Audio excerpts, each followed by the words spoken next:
Hi, this is Jeff Nyquist, and this is another edition of Friends and Enemies. I am Jeff Nyquist in the United States, and my co-host Alex Benesch is in Germany. I'm sort of bundled up because the temperature fell and my furnace went off during the night, so it's still not warmed up yet here.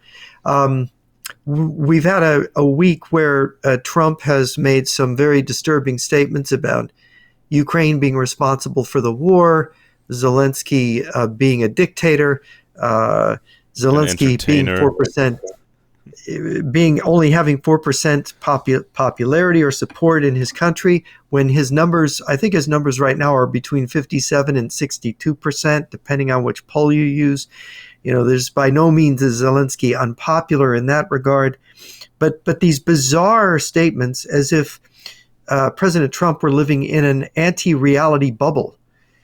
Which are very disturbing. The Secretary of Defense Hegseth announced 8% per year cuts in the U.S. defense budget till 2030, so that we're going to cut our defense budget by 40%. These kind of announcements caused a drop in the dollar. The ruble is rising despite all of Russia's economic troubles and not being able to win the war. Just Trump speaking and Secretary of Defense Hegseth speaking has had very positive effects on Russia's economic situation. So, but Alex, you're going to stick to the idea that Trump is playing a trick, that the Americans and the West have got some kind of strategy. And the only thing I'll say that made me think you could be right is I saw the face of Zelensky when he met with General Kellogg. Yeah. Zelensky was grinning ear to ear, and he was very happy, and they didn't have a press conference. They were scheduled to have a press conference, and it was canceled. And that made me curious. What was it that they didn't want to say, that they had nothing to say about? But here in the West, with Canada in an uproar, anti-American uproar, with Denmark in an anti-American uproar, with the German foreign minister, your country's foreign minister, Annalena Baerbock, saying maybe we should break relations with the United States, panic and pandemonium and chaos and people sinking everywhere. I mean, how can this be good, Alex? I mean, how? Well, first of all, it's not just Trump. It's a team. It's a very experienced team, I think, first of all. And second, it's not, as some people, here and there in the comments or on social media, it's not like I'm talking about 3-dimensional chess or 4-dimensional chess. I think it's just chess at this point. Now, what I'm seeing is the Trump administration is seriously harming all of Russia's key allies: China, Iran, North Korea, radical Muslims, etc. And let's imagine for a minute the last week or two that it had been different. Imagine it the other way around. Let's imagine Trump, Vance, Rubio, Hegseth, and the others had said the objective truth about the Russians and their war against Ukraine and their intentions to invade other countries. All the good words that we were hoping for. Words we would have celebrated. But then what? The Russians get spooked. The Russians intensify and accelerate their mobilization. They recruit way more Koreans and ultimately Chinese soldiers. They overrun Eastern Europe easily because Western Europe didn't have time to catch up. It's our fault we didn't take security seriously after 1991. It's not the fault of the current GOP admin or previous GOP admins. We did this to ourselves. Now the Trump administration has to deal with the situation as it is. So Trump can play the role of the heel a bit, absorb the heat. Europeans can now try to catch up in terms of security and claim it's their own initiative. Now they just announced some 20 billion package for Ukraine and some other things. Energy has shifted. Now Germany and other places, we used to get 30% of our gas from Russia. Now it's Europe has totally diversified the energy sources. So choosing words, sometimes even mirroring Russian talking points, would not be four-dimensional chess. It would be just chess. And also Boris Johnson is not really buying it either. Boris Johnson, the former British Prime Minister who has been a staunch ally of Ukraine, while also praising Trump, leapt to the US president's defense on Wednesday. He challenged some of Trump's latest claims, but said European nations should see them as part of a negotiating gambit rather than a serious position. Writing on X, Johnson said this: "When are we Europeans going to stop being scandalized about Donald Trump and start helping him to end this war? Of course Ukraine didn't start the war. You might as well say that America attacked Japan at Pearl Harbor.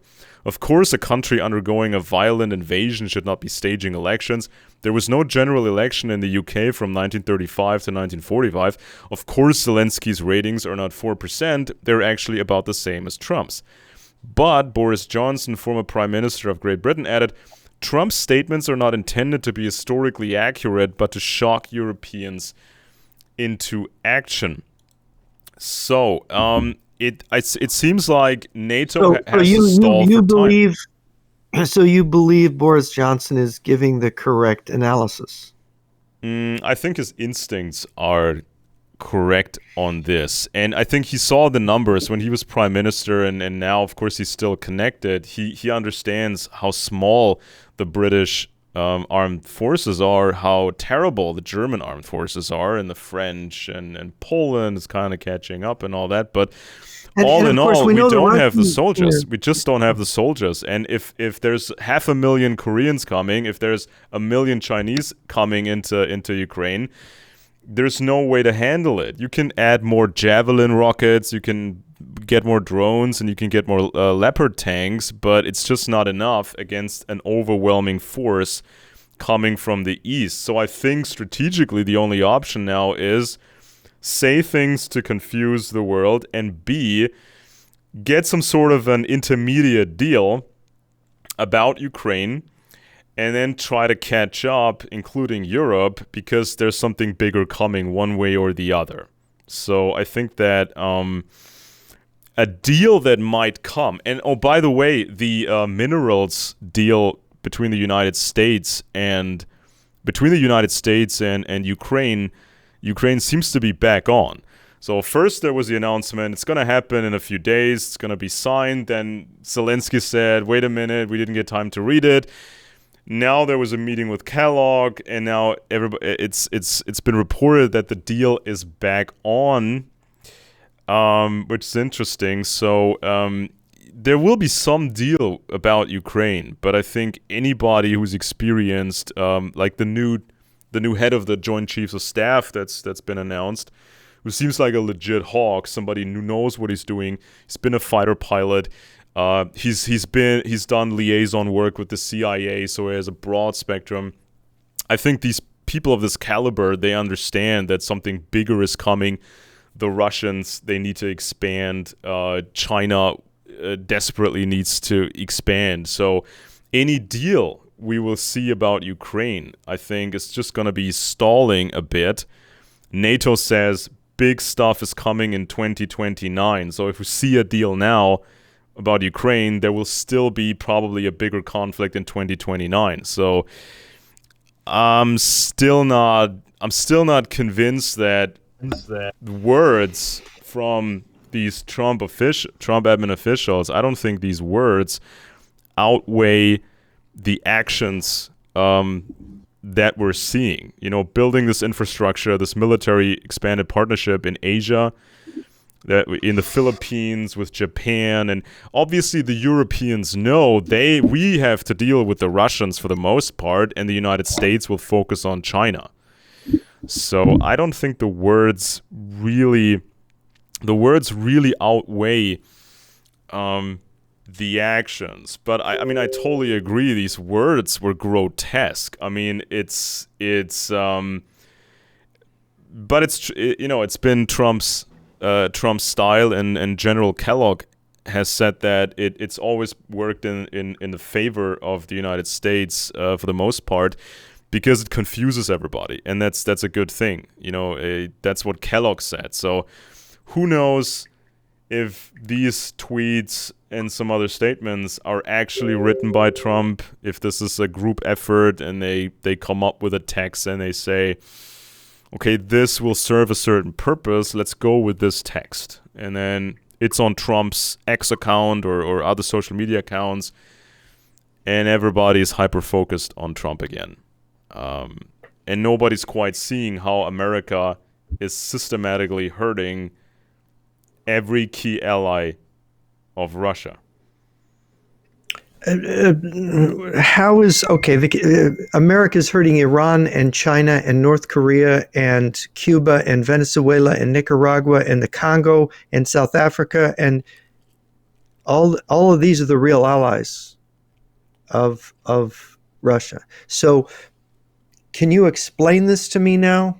Can you explain how they're all being hurt? Run this by me again. There's like this spectrum of what's just economic warfare, sabotaging, suffocating Iran. That's been going on for quite a while. We've seen the Biden administration, of course, having to sort of follow along with the actions of Israel, but the Biden administration always used good words about Ukraine, but the actions were terrible. There's a systematic destruction of Iran's air defenses. There's cyber attacks that's been going on for quite a while.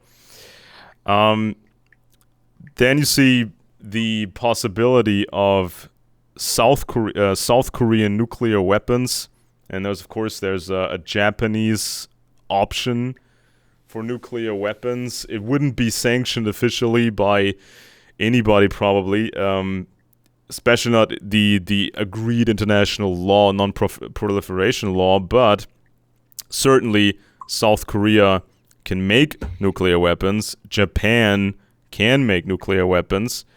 There's increased activity in the Philippines, around Singapore. That's another area which greatly concerns North Korea. China's being suffocated in terms of the economy. Now, of course, if China's economy is hurting, that will hurt the Russians as well. So it's not just a decision of the Trump administration, should we hurt either Russia or China, because it's inseparable. And everybody knows this, I think, by hurting China, you hurt Russia. And so that's been going on. And it's not like all of this gets advertised a lot.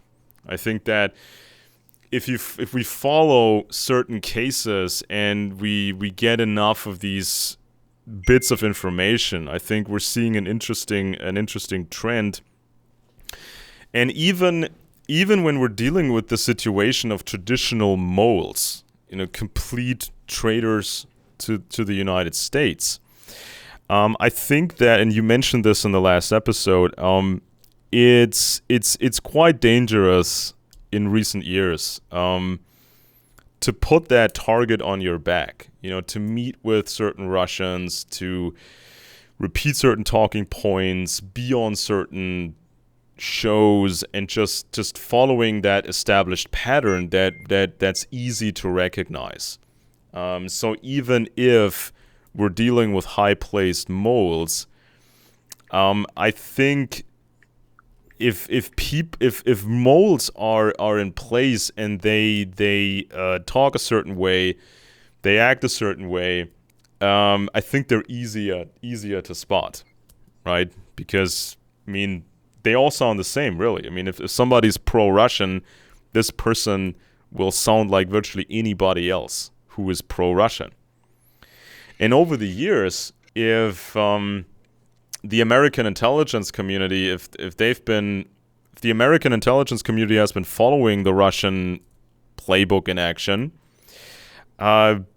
American intelligence, they can always start to establish agents and assets who also copy these Russian talking points and also do these contacts and meetings with Russians. And ultimately, this makes the job much harder for the Russians to distinguish who's really on our side and who is not. This is not four-dimensional chess to me. Well, let me just intervene here for a second. Let's look at the big picture. Let's look at the larger picture. And I'm going to go back to Gallitzin and to what everybody who's watching this, a lot of people don't know. So I'm going to catch everybody up.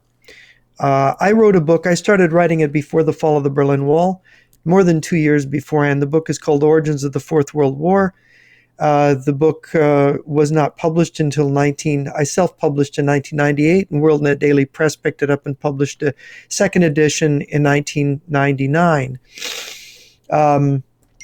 And of course, I basically outlined in this book what was going to happen if people believed the fall of the Soviet Union was what it was presented to be, which was a spontaneous development, that Gorbachev was a real liberal, that Russia had become a democracy, that Boris Yeltsin was an honest guy, that the Cold War was over. I said in that book, which was most of it written before the fall of the Berlin Wall, that there was a defector named Gallitzin who said the Berlin Wall was probably going to come down, that the Communist Party was going to appear to give up power in the Soviet Union, but it was going to be a fraud. The Soviet Union was going to break apart, but that all the pieces were going to be held together as best as possible through underground structures. And that this was going to allow the KGB money and the Communist Party money to go abroad and acquire front companies in the United States and the UK. KGB generals could own soccer teams, right? I didn't say that, but it happened. All these oligarchs who signed contracts with the KGB and the Communist Party, Soviet Union, who are just front men for a giant communist operation, right? And people think, it's not communist. They could never do that. Lenin did it in the 1920s. Lenin did the NEP. Capitalism is a communist strategy, having state capitalism. And it's not real capitalism. It's capitalism guided by communist strategies. It's a kind of managed capitalism. Same thing in China. They just are playing a longer game at it. They've been doing it to the U.S. And Gallitzin said the Sino-Soviet split was a fraud to get the West to come and invest in China. Now, Gallitzin wrote this in 1984. He gave predictions in 1984. I believe it was 148, 49 falsifiable predictions. By 1994, almost 94% of those predictions had come true. Now, in political science, in prognostication about future events in politics, nobody has that track record. Nobody. Political scientists are considered good if they are half right, if they get it right half the time. Gallitzin got it right because he had been inside the KGB when they were reorganizing it in 1959 to carry out a long-range strategy. Alexander Shelepin was the head of the KGB at the time. He was tasked to reorganize it under the guidance of a general named Smirnov, a KGB general from Leningrad. Leningrad was sort of the center. There was a Leningrad circle. This is why all these leaders of the current Russian Federation come out of Leningrad. Putin's brain is not Alexander Dugin, it's Sergei Stepashin, right? But he's got zero charisma. He was the prime minister before Putin became prime minister in 1999. He basically set up the whole structure under which Putin was going to govern. And they were going to slowly bring the Soviet Union back online. And this is all rather obvious in retrospect. You've got Karen DeWisha, who's now deceased. She wrote a book called Putin's Kleptocracy. There's two ways to read that book. It's basically similar to a book called Russia's Secret Rulers, written by a Russian man in the 90s. DeWisha goes over some of the same information. And DeWisha says, look, and this is what we see in Russia's Secret Rulers, one of two things happened in Russia with the fall of the Soviet Union. Either the Communist Party structures were operating the mafia, or the mafia took them over and was operating them. But if you look at the kleptocracy, if you look at how the Soviet Union operated, corruption was endemic to it, because you can't have a country run on socialist principles without corruption. Socialism means the government, the state, controls all economic activity. That means you have criminalized everything people do to live. Because in order to live, we have to make things, right? And the making of everything is under government control. So if you want to make something, the guys with guns have to give you permission. And guess what? They get some money. Oh, we're going to allow you to make it. You're going to make money. You got to kick back to us. It's how the Soviet system works. It's how the Chinese every communist system ends up working that way. Because as Ludwig von Mises, had said in his many books, who was one of the most prolific of the Austrian school in writing, he wrote a book called Socialism, and he says, there is no socialism. There is no socialist economy unless you're in the Stone Age, and whatever property you have is something you picked up off the ground, like a piece of rock to make an arrowhead with. But even then, you have to use labor to make that arrowhead. The division of labor, which makes modern wealth, which makes the modern economy, requires a market. And the market is the brain, where you know what things are worth, where you're able to calculate. A socialist economy doesn't allow that to happen. So how do you have a market? You have an underground market. You have the underground economy.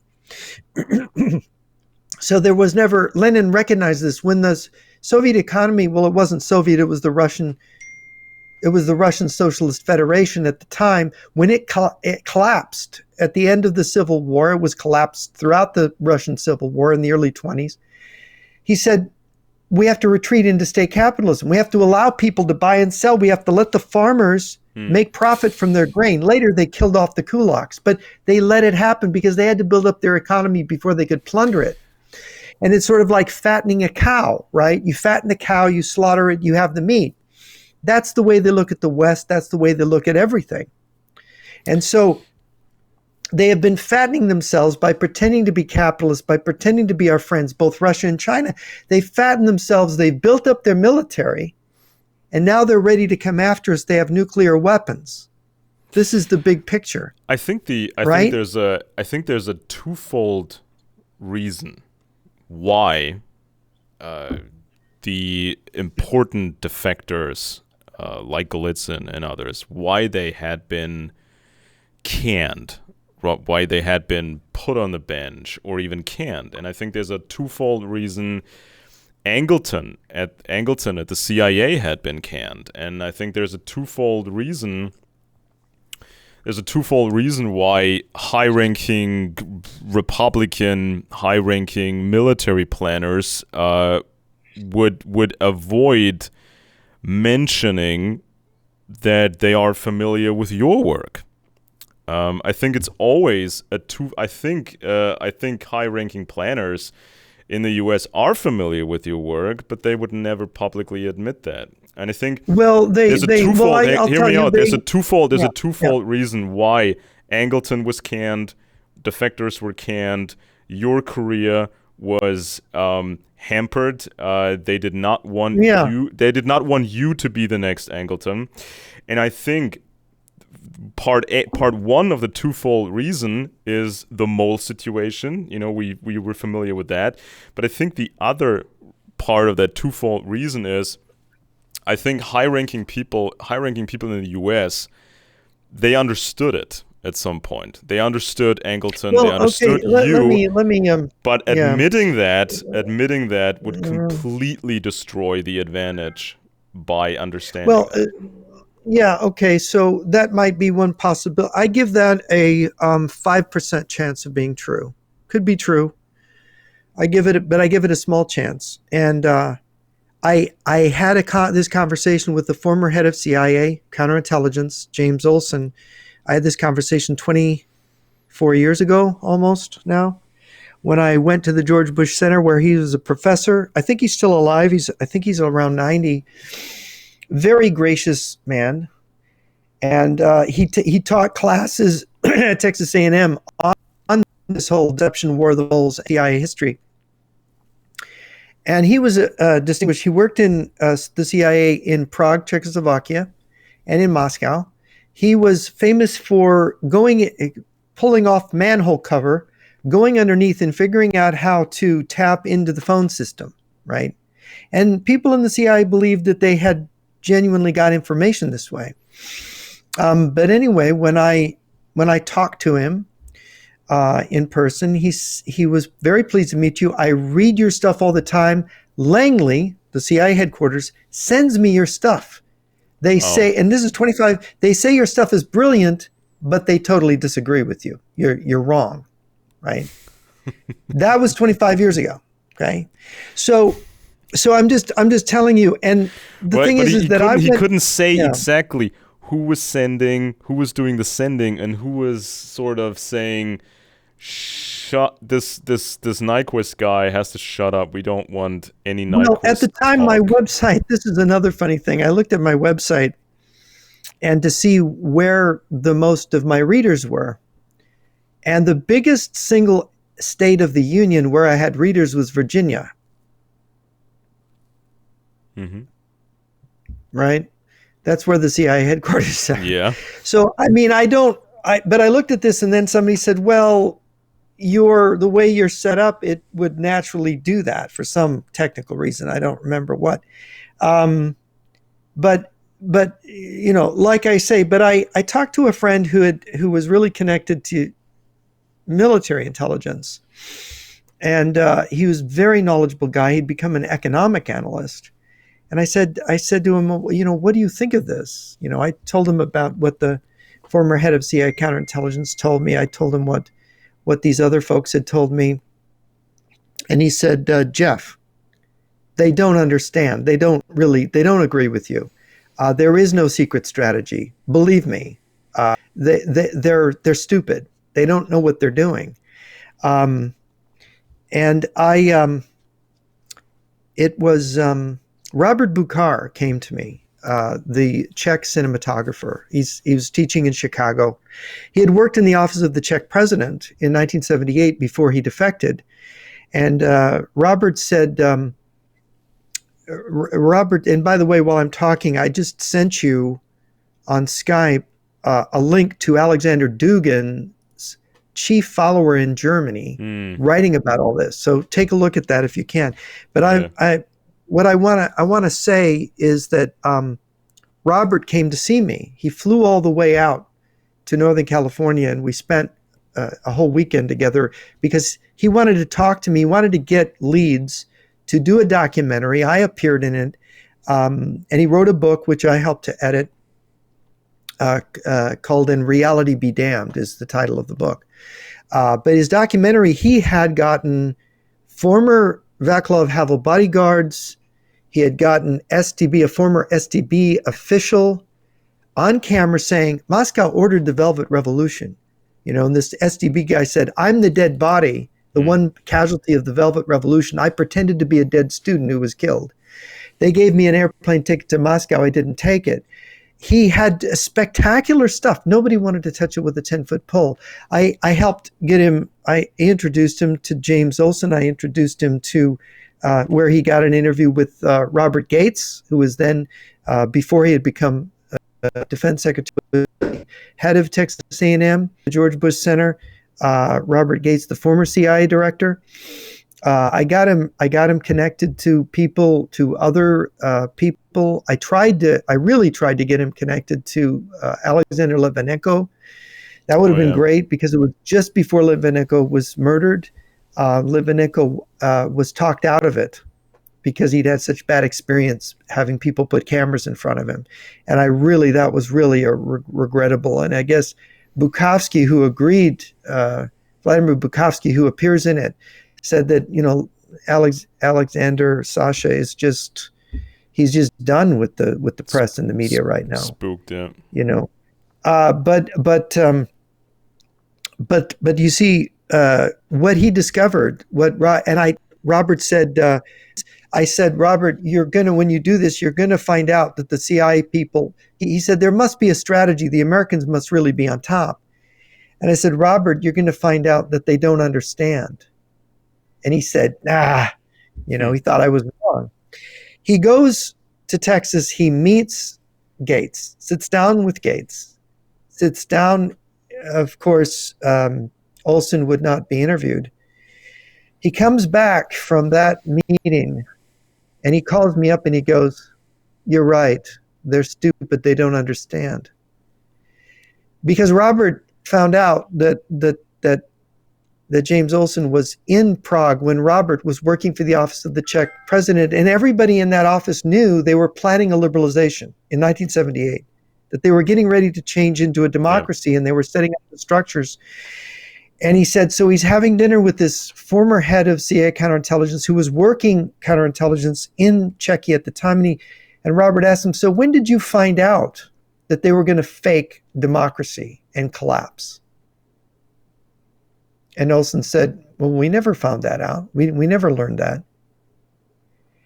And Robert was taken aback because he couldn't believe that this genius of American counterintelligence didn't know anything that was going on in the office of the Czech president.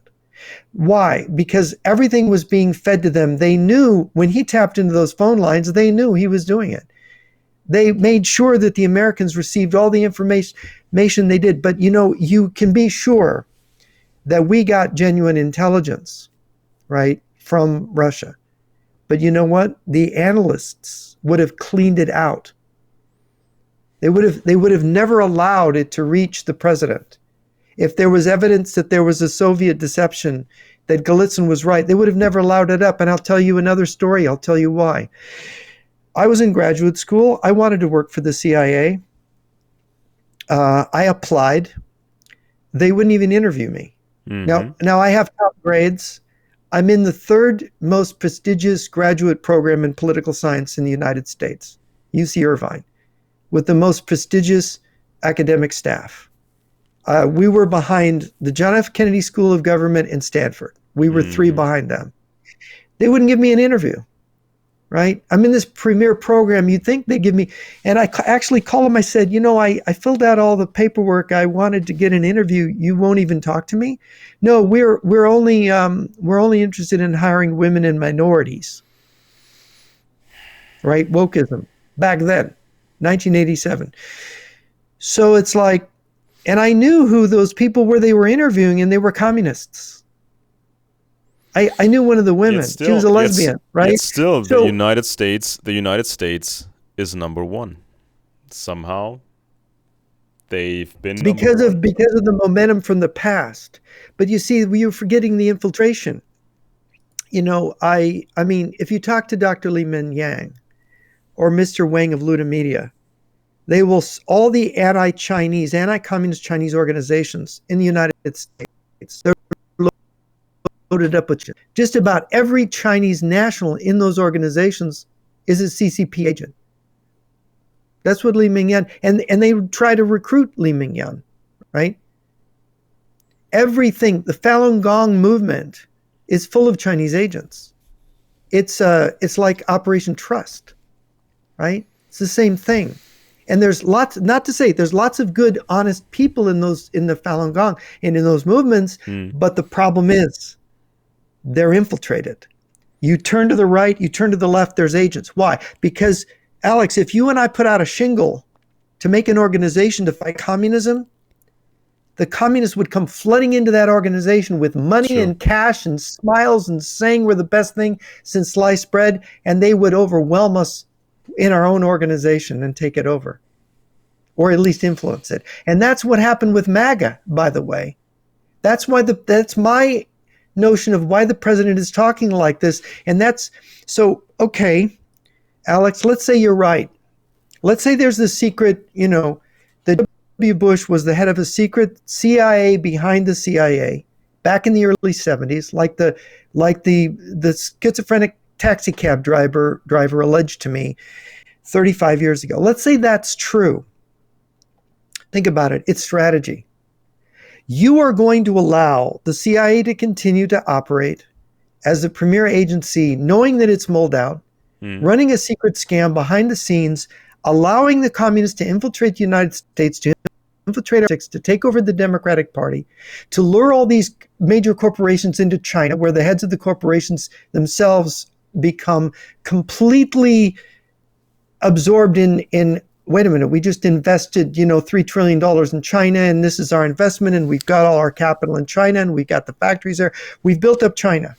And it's all an American trick now. Remember that we've done No, I we think have stopped. Hold on, I'm not done. yeah, We have I get stopped the point. we've stopped shop classes in America because all our industrial work is going to be done in China and Philippines and India and Mexico. We don't need people to do labor like that. So we basically deindustrialized. This is part of a trap that we're setting for them. Please explain this to me. The thing is this, it's not just a question of, I think, traditional molds, meaning a trader working in America, pretending to be an American, but really working for Russia and or China. I don't think that's the only type of mole that we have to look at. I think there's another type of mole, which I think you could call a collaborator, which is sort of like a person that person would not be fully working for Russia or China, but this person is also not fully working for the United States. I think this kind of collaborator / mole, I think the motivation of that person would be to create an understanding, a secret understanding between the superpowers, to keep that status. So you have superpowers, 3, and everybody else has no chance of ever coming close ever again. Nobody can compete with that. I think this is a very rare kind of thing, but I kind of got the vibes with Lord Louis Mountbatten and others, where I think sometimes these people, they're not traditional molds. I think they don't work for one side exclusively. They may be working for both sides, because wouldn't that be an interesting thought, just to have the superpowers not really wanting to destroy each other, to have the superpowers not really wasting all their time and energy to destroy each other, but to just maintain the status. This is one of the thoughts that was, I think, the most interesting bits in Professor Carroll Quigley's book Tragedy and Hope. Pretty much at the end, he spends like 900 pages on how empires developed to that point where we now have superpowers, and it's just not attractive anymore to have a traditional war between superpowers, because the weapons are too good, it's too destructive, it's a complete mess. And he kind of suspected that for pragmatic reasons, high-ranking people on both sides back then it was only 2 superpowers, people on both sides were sliding into this dangerous pragmatism. Maybe let's just keep floating, don't overdo it. It's a superpower over there. We are another superpower. Maybe that's a better status quo than really, really competing with each other and really destroying each other. I think this is something that we also have to take into account. And when you have like this pragmatic, very dangerous idea, this secret East-West collaboration, I think when these people see an Angleton, a Nyquist, specific bits of intelligence that are really, really, really important, I think when they see that sort of thing, they want to just shut Angleton up. They want to shut up and can and bench these defectors. They want to bench you. They want to keep you out of the government intelligence sphere, because you're a problem to them. Because it's well, no, I think let me. This is why I didn't just read Gallitzin and say, oh, he was right. Gallitzin being right is only a small part of my education. I was in graduate school to be a political scientist, political sociologist. I studied sociology and economics. I studied a lot of history. And so you have to use these tools to understand this larger thing that's happened to us. You have to place this, you see, first of all, human behavior. We have in America, because we're an economic power and that businessmen rule, we have this idea of economic rationality, man as a rational actor, right? We act rationally in the market to improve our life. It's kind of a hedonistic formula. But if you look at larger history, you look at Max Weber, for example, the great sociologist and economist, you look at Vilfredo Pareto, man is not a rational actor. That's a small part of what man does. Man does reason. He uses the market. He calculates. But in the larger things that happen, people are guided irrationally. They're guided by irrational forces, irrational thoughts, spiritual things that go on inside of us, and they go off the rails. The disintegration of our belief system. Because if you look at the foundations of Western culture, for example, you have Christianity. You look at Europe 10 centuries ago, 8 centuries ago, it was the church. It was the feudal system. It was one huge thing, one thing. That's what governed it. The building of the cathedrals, the ideas, the theology of Christianity. This is what founded our civilization, as we see with John Adams. John Adams's great grandson, Henry Adams, in his writings as a history professor. But in this larger thing, there's I'll just take 2 examples. One is Vilfredo Pareto. Pareto said basically there are 2 types of leaders: lions and foxes.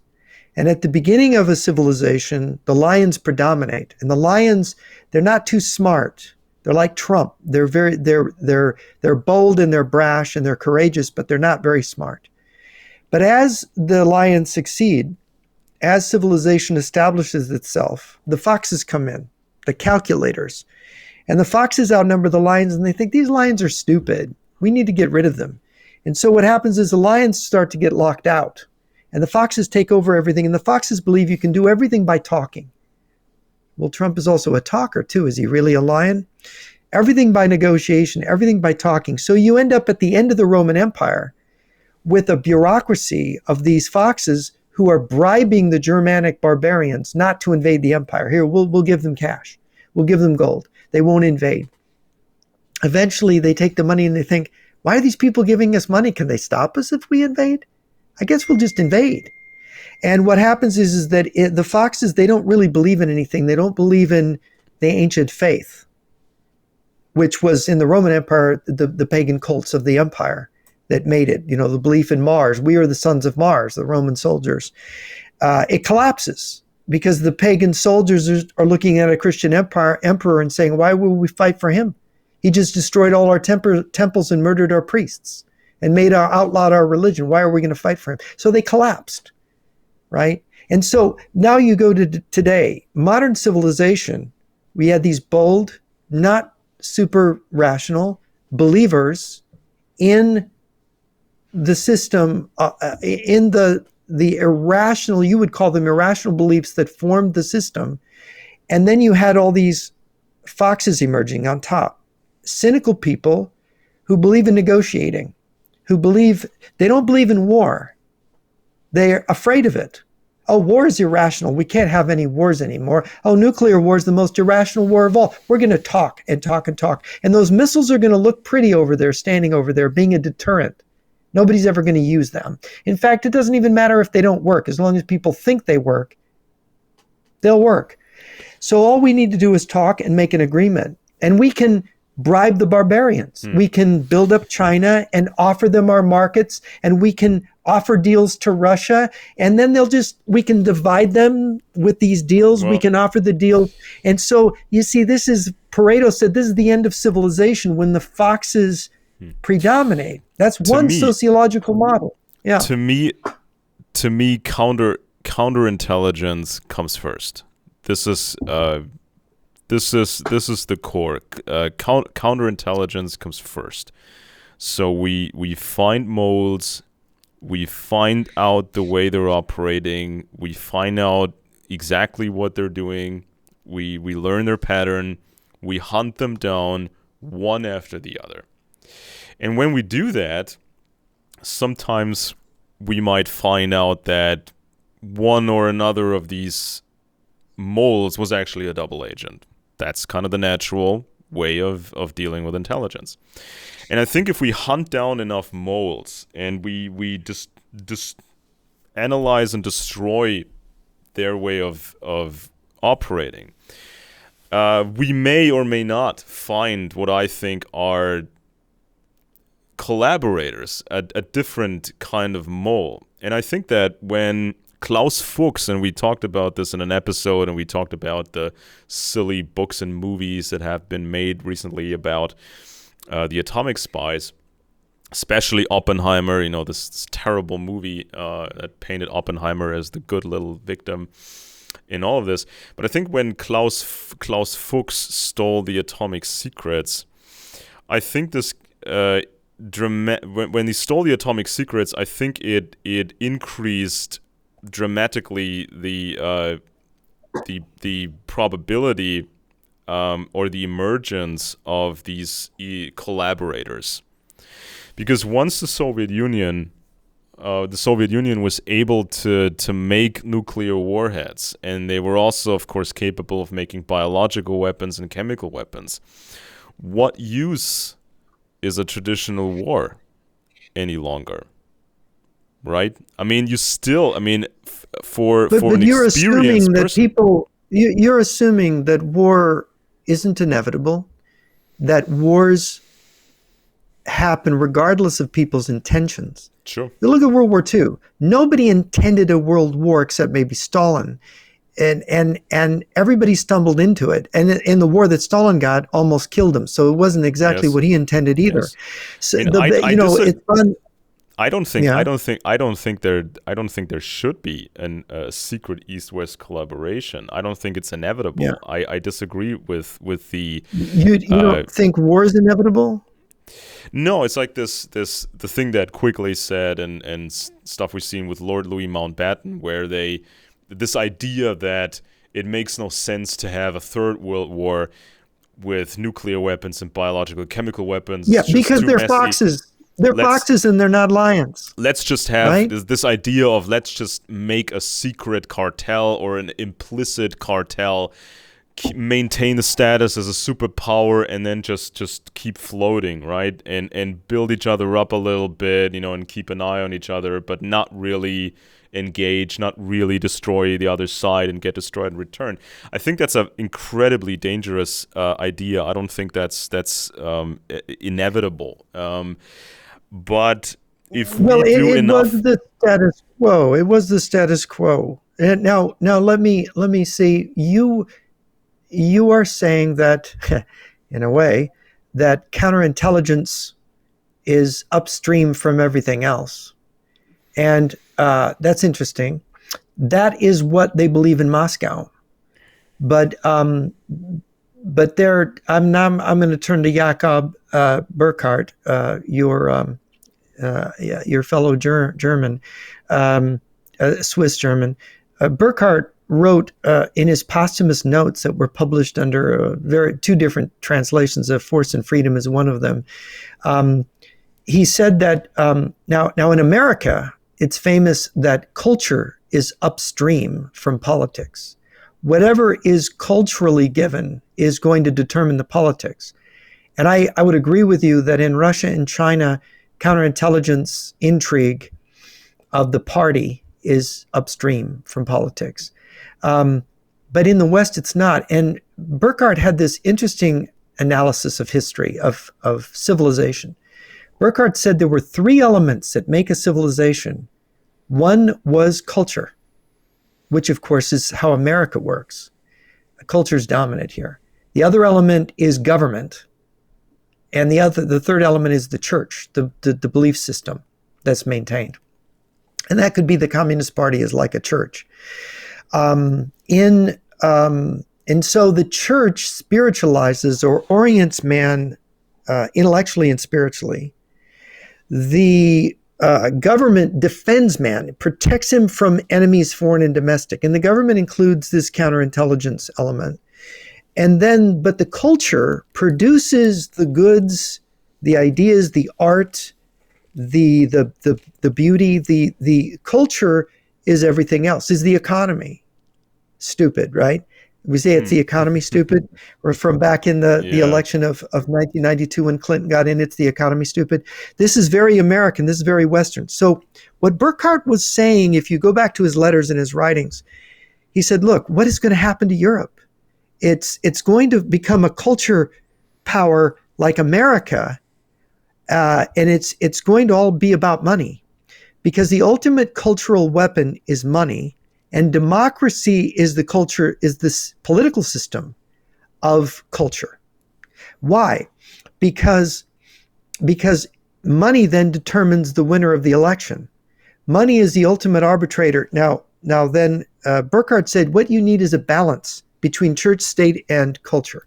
You need to have a balance. If the state is too powerful, you have communist dictatorship or authoritarian rule, where the state tramples down the culture, tries to manipulate it, turn the culture into an instrument of the state. And it also does the same thing for the church. Look at the KGB church in Russia. Yeah. But the problem in America is the culture is dominant.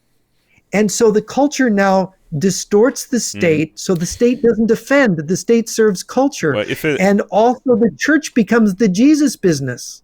This is the problem in America and the West. If right? if counterintelligence is done properly and within the rule of law, if counterintelligence, I think, is done properly, then culture can be broad and creative and come up with some new stuff or maintain some old stuff, and politics can experiment bit in this direction, that direction within a solid republic framework. I think that when it's properly done, I think that will affect the trade that's being done internationally. That will affect but isn't the woke culture in Germany?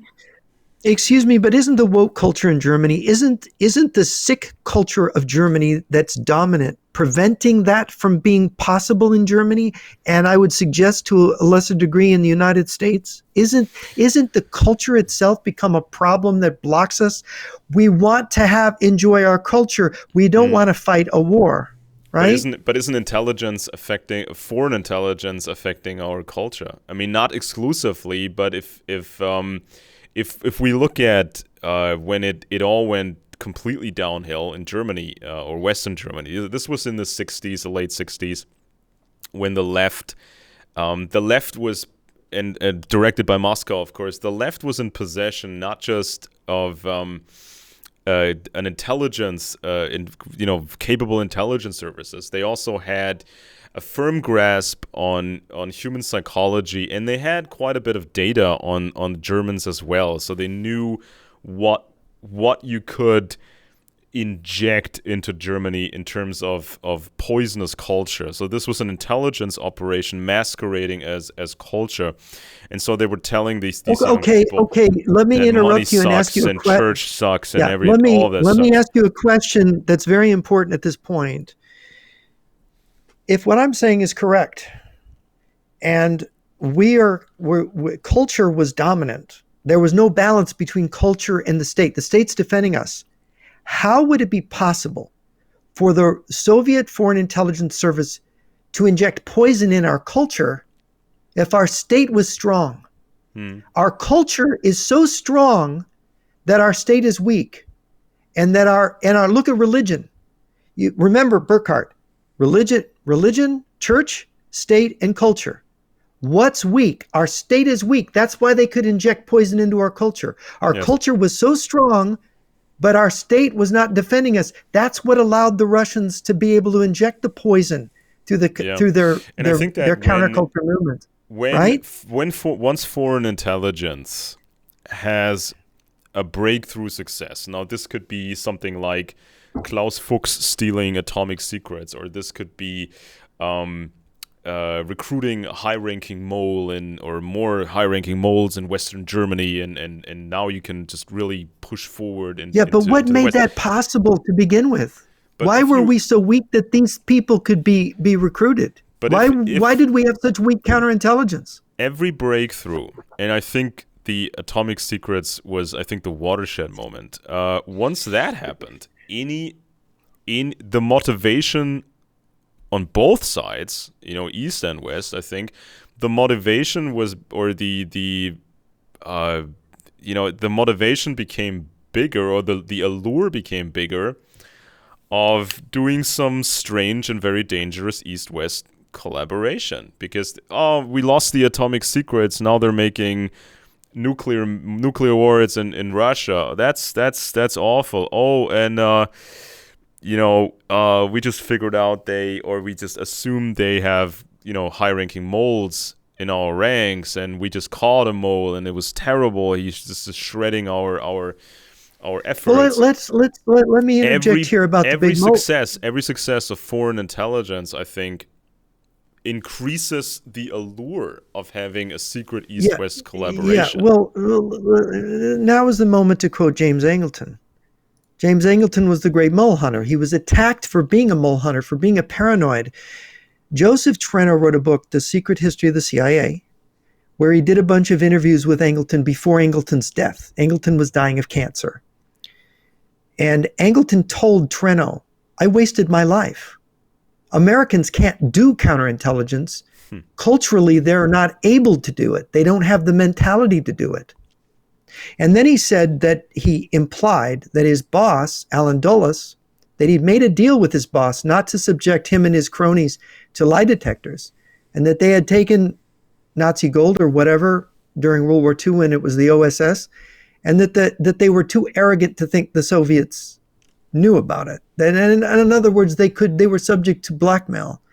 They were subject to manipulation by the Russians.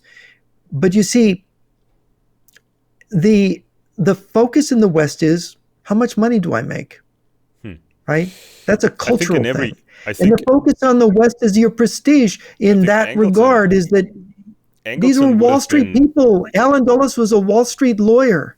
Yeah, but I mean, right? I think somebody like Angleton would have been massively celebrated in every single empire before the atomic age.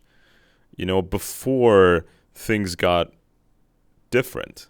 You know what I mean? Because, I mean, we see people being hailed who had a similar function like Angleton. I mean, of course, we know about the Eastern Bloc. They just decorate their, counterintelligence people because a Christmas tree. Culture is pathologically worshipped in the West, and the government and which defends us is not able to defend us because these cultural values come first. So once you disable your defense, the enemy penetrates it and then poisons your culture, right? Yeah, but isn't American culture? Isn't there a significant level of control over American culture in the hands of a few corporations? Isn't there a strategic? Corporations are cultural items that are selling things to people. They're part of the market. They don't exist if they don't follow the market. They follow the market. That's what they do, and the market is the culture. Well, I see in let's say American corporate culture, right? Or let's say the corporate world in America. When I look at what they call captains of industry and through the various decades when things developed and changed, when I look at some of these captains of industry, I not only see the people who just want to make money and only know money making as culture, right? I see these people. They go to universities and they have a fascination at these American universities with ancient Greece, and they're fascinated with Rome, and they're fascinated with Masonic lodges, fascinated about the ancient world. They collect items from history. And they also, and quite a few of these captains of industry, especially the Rockefellers, they had this obsession with the British Empire.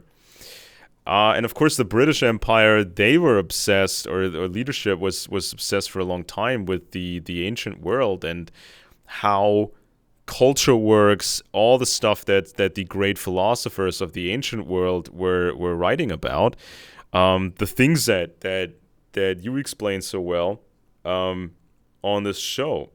So I'm kind of torn when it comes to these business people, because when you go through this kind of deeper culture and you have these relationships, I think that does leave an impression. I think these people, they lose interest at some point in acquiring more cars or more houses, and I have 500 million more than the other guy, or I have 50 million more than the other guy. I think that fascination fades pretty quickly, going from the parents to the children to their children, and I think it's a natural progression also in the recent American history, or let's say the last 150 or 200 years.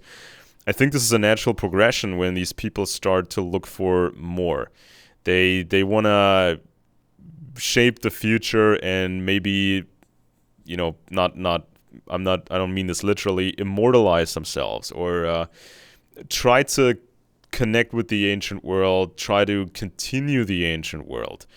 I mean, let's say Masonry, Freemasonry in America, they kind of made it their own. It's not the same as British Masonry. It's certainly not the same as German Masonry. But it's all rooted, I think, in the same desire for something larger and philosophy. No, it's a nostalgia for paganism. It's a disaffection with Christianity. It's a counter movement among aristocratic elites who were exposed to Greek and Latin writings, and were infected with a romance of the ancient civilizations. We could be great like them. Well, at least strategic like them. I mean, in terms of strategy and understanding empires. But you see, these people, the occult is not about strategy, right? The occult is an attempt to revert to paganism, right? Isn't it? To the pagan cult. Yeah. But the point, to get back to Burckhardt, culture, church, and state, they must be in balance for civilization to be sustainable. If culture becomes too dominant, you get the United States, where the people become completely hedonistic, involved in their market, in their culture, and they're all absorbed in the activity of the culture, and the state no longer has priority to defend.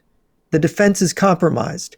The church itself becomes a Jesus business. In Europe, it just started to go out of business. It just became unimportant. They started moving toward paganism. And so what I'm saying is that what James Angleton said was, this counterintelligence thing, we could never do it because culturally America couldn't do it. It's a shopping mall regime, is what I said in Origins of the Fourth World War. We're living in a shopping mall regime. And I believe that the communists, if you go to Karl Marx understood this. If you look at Marx's whole theory, it boils down, and I say this at the beginning of the Origins of the Fourth World War, Karl Marx said, wait a minute, the bourgeoisie, the middle class, the business class are taking over.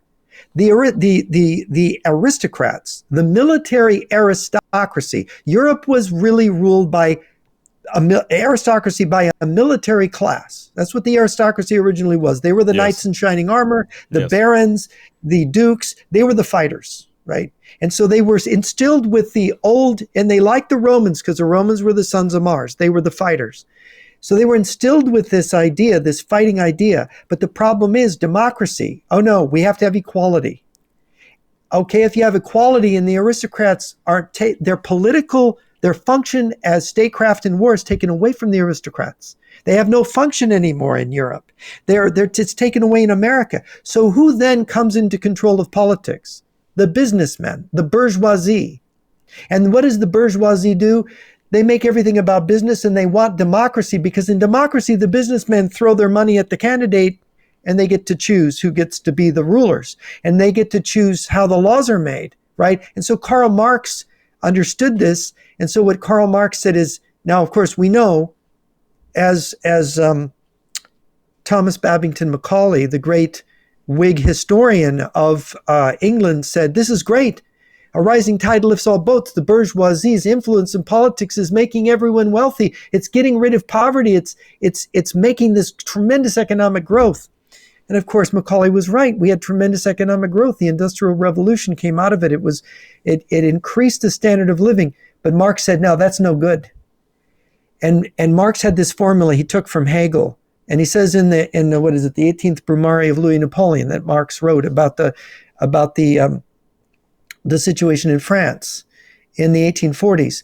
He said, history always repeats itself. The first time is tragedy, the second time is farce. And he pointed to Napoleon the First, said, this is a great military leader. This is tragic. This is tragic history at its best. This is what we want. This is the kind of history we want. Yeah, everybody's poor. The soldiers are dying. You're fighting. It's this tremendous drama. It's full of pain and anguish and angst and melancholy, and it's beautiful. But it's beautiful. Marx loved that, right? So then he goes, what comes after? What's the repeat? Napoleon III, right? Napoleon I's nephew comes to power. He's the bourgeois Napoleon. Everything is a farce. And he points out what a comedy Napoleon III is. And of course, we all know how Napoleon III ended. Bismarck ended him. Moltke ended him, right? In the Franco-Prussian War, he was done. Then you get the French Republic, the Third French Republic. You see, this is the problem, is that the bourgeoisie is not a proper ruling class. They don't understand politics and war. They just want business. They want everything to be about business. That's what they want. And Karl Marx looked at that and goes, oh no, I can overthrow these guys. I can beat these guys with my red samurai. Well, I can mobilize the workers against them. I can make a revolution. They are not able to defend their position because they don't have that iron spine of the aristocracy. And Joseph Schumpeter came up back later with the book Capitalism, Socialism, and Democracy and said communism is going to win. Why? Because democracy and capitalism needed the aristocracy to defend it, and they kicked the aristocracy to the curb. They have no defenders. The bourgeoisie will not defend. They will make a deal with the communists. Look at now who is running America. It is a billionaire named Donald Trump. And what does he want to do? Make a deal with the murderer in the Kremlin and divide him somehow from his murderer, his fellows in crime in Beijing, and think that that's going to work, while decreasing the U.S. defense budget by 40% over the next 5 years, right? This is exactly what Burckhardt warned about and what Vilfredo Pareto said would happen to Western civilization. It's happening. Well, there were also statements. There was also, for quite a while, even before the first Trump administration, there was clear announcements that military budgets would be increased, and America would again solidify its role as a global leader, as the force that creates order that everybody's looking up to. So I'm skeptical about announcements such as this, because I think we are in a situation right now where we just can't look at the words. We have to look at the actions and then get the context of the action. Because you can't, because literally the words are so insane now. They can say, well, next week we're gonna dissolve the United States military and we're gonna build stations on Mars and blah blah blah. They can say whatever they want to say. I'm waiting for action or inaction, and then I'll try to make the best assessment that I can, because it's not just Trump. You're basically incredulous because you can't believe what you're seeing is real. They're going to follow through on what systematically, for I don't know how many years, I systematically eradicated any sort of wishful thinking. That's never. I was always the guy. Isn't that wishful thinking on your part? Aren't you wishful thinking now? Not really, because I've been I've always been the gloomy one, right? So over the years, I mean, I spent quite a few years, talking to Germans, and then eventually I started to talk to Americans as well. But for the longest time, I was talking to Germans, and I was always considered the gloomy one. I was always raining on everybody's parade. Always. It's like, oh, this The sounds skunk at the garden party? this sounds nice. Maybe something good is gonna happen. I said, no, just forget about it. No, this isn't, because for reasons, and then I explained the reasons. So I was raining on literally every single parade, every wishful thinking, oh, he's playing four-dimensional chess, oh, it's going to be so great, and this guy's going to save us, and that guy's going to save us. I was constantly, I was getting negative reactions for being so gloomy. Oh, yeah, of course you do. For being so because incredibly gloomy. When the truth is bad, people don't want to hear it. Sure, and it's still, I'm still the gloomy one, because even when, let's assume for a moment that this was all talk. There's going to be a minerals deal now signed, maybe today, maybe tomorrow. Let's assume a minerals deal is signed between the United States and Ukraine. Let's assume there's going to be like a mid-level deal about Ukraine with the Russians. Not a good deal, not a bad deal, something in between. It just buys time. And then in 2029, a bigger war will start, and the U.S. was expecting it. Let's just assume that for a moment, that these were just words, right? I think it's still not a good enough idea to just lean back and think, well, the Republicans did it before. The Republicans won the Cold War. I will just trust they know what they're doing because they've done it before. And NATO will come around, these European idiots will come around, and just mentally relax, because I'm assuming they will handle it. I think that's not a smart position to take for myself, for others, because the infiltration mole problem, the mole problem is too big. We're quite late. It's huge. We're quite late with counterintelligence, and secondly, I'm suspecting the existence of another type of mole, which is an East-West collaborator. And so I don't really understand this East-West collaborator. You're either on one side or the other, aren't you?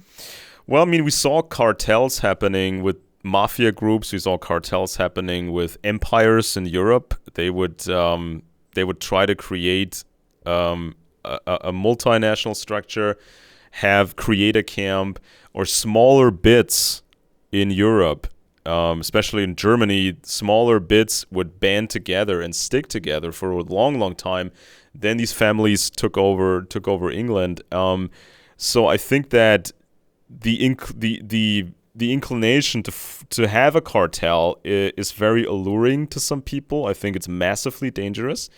But I think it's there. It is massively dangerous. Yeah, we saw it in the car industry. We saw it in other industries. Look, Alex, it's massively dangerous to take Adam Smith and the Wealth of Nations to the point of absurdity.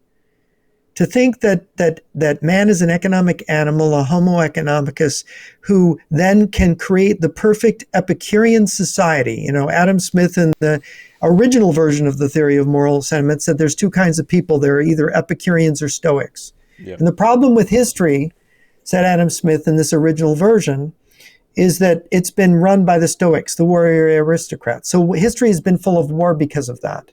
If we could make an Epicurean republic or an Epicurean monarchy where people just traded peacefully, the whole impetus for war, which comes out of the aristocracy, would be removed.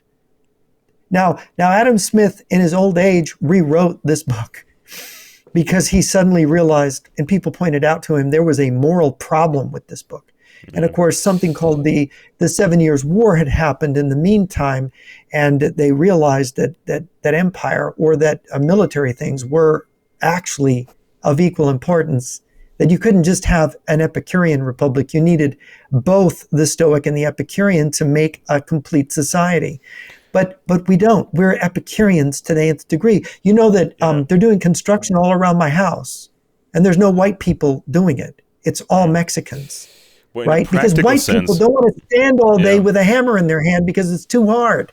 in a practical sense, if I try to imagine this in a realistic, practical sense, a scenario, let's say it's the time after the atomic, the theft of the atomic secrets. They now in highest American circles, they know about Klaus Fuchs. They know he stole all this information. Soviets were making nuclear weapons. Also know from intelligence sources that what the Russians have in terms of biological weapons. And so the question now becomes, to some people, whether they voice it or not, the question becomes, what's more attractive here? A clunky sort of unofficial cartel of the superpowers, or risking nuclear war and biological war where nobody is quite safe? Nobody can really tell what's going to happen to you, even if you're rich, even if you are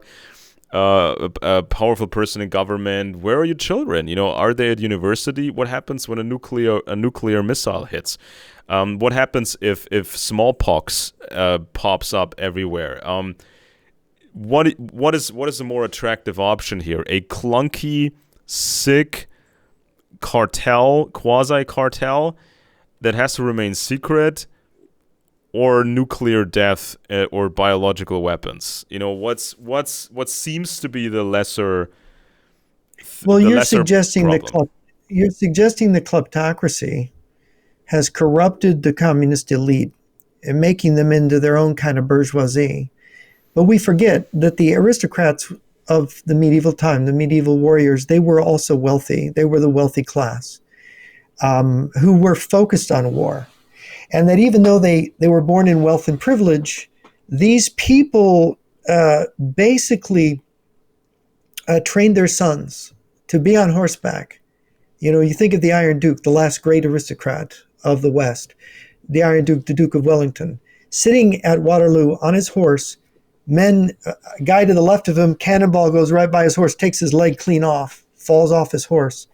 The other guys all taking bullets, falling off their horses. Standing up there, because you're leading. And leadership means as my platoon sergeant, Staff Sergeant Garza said in boot camp, we don't need commanders. We need leaders. And a leader is the guy who takes the first bullet, right? Yeah, but and both in moral courage and battlefield courage, it is in fact that taking the first. And that was the aristocratic ethic, the warrior ethic, to say the truth no matter what. And what does the bourgeoisie do? I mean, look at what this bourgeois leader, this billionaire, this businessman has said. He said Zelensky's a dictator. He said there must be elections, and it's not the Russians who want the elections. I'm saying it. We Americans want elections in Ukraine. Never mind that Ukraine has been invaded, 20% of its territory occupied, 30% of the population has either under occupation or fled. How can you have an election? You can't even have people vote because of the confusion that's been created by the country being devastated. But he's demanding it, right? Now you talk about the deal. The thing is that the kleptocracy, in the end, what did Stalin do to the kleptocracy? What did Mao do to the kleptocracy? What was happening in China? I think a purge. I know Mr. Wang says there's not a purge. But what's happening in Russia? They took the main procurement guy in the Russian system and they put him on trial, and I think he's going to go to jail, right? They're arresting people in Russia. They're purging generals. Why? Because they were corrupt. Because they took money. Why? Because they want the warrior system to work. Because now we're going into the war phase. Russia is 100% war mobilized. Europe is not. What is Europe? 0% mobilized for war? And it's going to take them how many years to build the factories and get everything going? How many years, Alex, will it take? Around the year 1900. That's when scientists, quite a few from Germany actually, who were paid by the aristocracy here, these scientists finally figured out that viruses exist, bacteria existed, these diseases exist, and they work a certain way, and that changed warfare forever. Once you understand anthrax, you can mass produce anthrax. Once you understand smallpox, what causes it, you can make smallpox into a weapon. And I think that made not just the aristocracy, but also everybody else change perspective, because now it's not knights in shining armor anymore. It's not the brave soldier with the rifle on the battlefield. It's not the traditional sins of warfare. Now it's disgusting bacteria and viruses and diseases and sneak attacks and no attribution. You can sneak attack anybody and claim you're innocent. And the chemicals. I mean, there was quite a bit of progress being made in terms of chemicals in Germany. I think, wasn't it a German who invented mustard gas? I don't remember exactly who it was. But now you had German scientists in World War I. This was still the era of the aristocracy here. Before and during World War I, now you had mustard gas. You would come up with these disgusting chemicals, and you could just spray them on the battlefield, and these brave young men would just suffocate and have blisters all over their face and body and just die miserably. I think it changed warfare forever. Biological, chemical, and then eventually nuclear, when these two nerds who were from Germany fled to Britain because they were Jewish or part Jewish. I think their names were Piles and Frisch, and they wanted to work on the radar program in Britain, but they weren't allowed in because they had no clearance. So they were, messing around with the concept of a nuclear bomb, and then they had this paper ready, showed it to their superior, and he was completely freaking out, and that launched the Tube Alloys Project, then the American Manhattan Project, and then the Soviets stole the secrets. So at that point, you had biological weapons, even more advanced ones, chemical weapons, and these nuclear weapons. That changed warfare, and I think that that's the point that Professor Carroll Quigley tried to make at the very end of his overly large book, Tragedy and Hope. He maps out how empires evolved over time, what an empire needed to be an empire, and how they conducted warfare, and then the business and the business world and the banking world happened. But then these new weapons kind of changed the nature of warfare. It was no longer it became less and less of an option to fight a war with nuclear and biological and chemical weapons. Why is that a less option? Here, look, I want to show you this. This is the book, Soviet Military Strategy. This is, I think, the 1963, maybe it's taken from the 63 Soviet edition. This is the Rand Corporation translation of it. It's a bit tattered. I've read it a lot. This book says that the decisive weapon of the next war is the nuclear missile weapon, the nuclear warhead. It will determine the outcome of the war. And that the next war, World War, will be a nuclear and missile war, which is consistent with all other Soviet military writings. That's a very realistic scenario, but I think and basically war. And by the way, in this book and other books, you have this thing they say, in the Middle Ages, you had a battle, this many people died in the war. This many civilians, this many people. Then it goes on and it says with each increase in technology, greater numbers of civilians, greater numbers of soldiers are slaughtered. You get to World War I, you have what is it, 20 million people killed, right? And then World War II, it's 50, 60 million people killed, right? And then World War III is going to be 200, 300 million killed. See, this is on a progression. And it's not, we don't have a choice about it, is what they say. This is social science, right? And of course, Marshall Sokolovsky, who was the editor of this volume, says that, look, Clausewitz is right. It's about the bloody battle, and this is what it means. You have to lose this many people to get a decisive result, because the world will not accept the result unless it sees this bloodshed. And then they say, enough bloodshed. This is what happened to Napoleon. Enough with him. They got sick of the bloodshed and they just got rid of him, right? It's the end of it. And then we have peace for 100 years, and then comes World War I.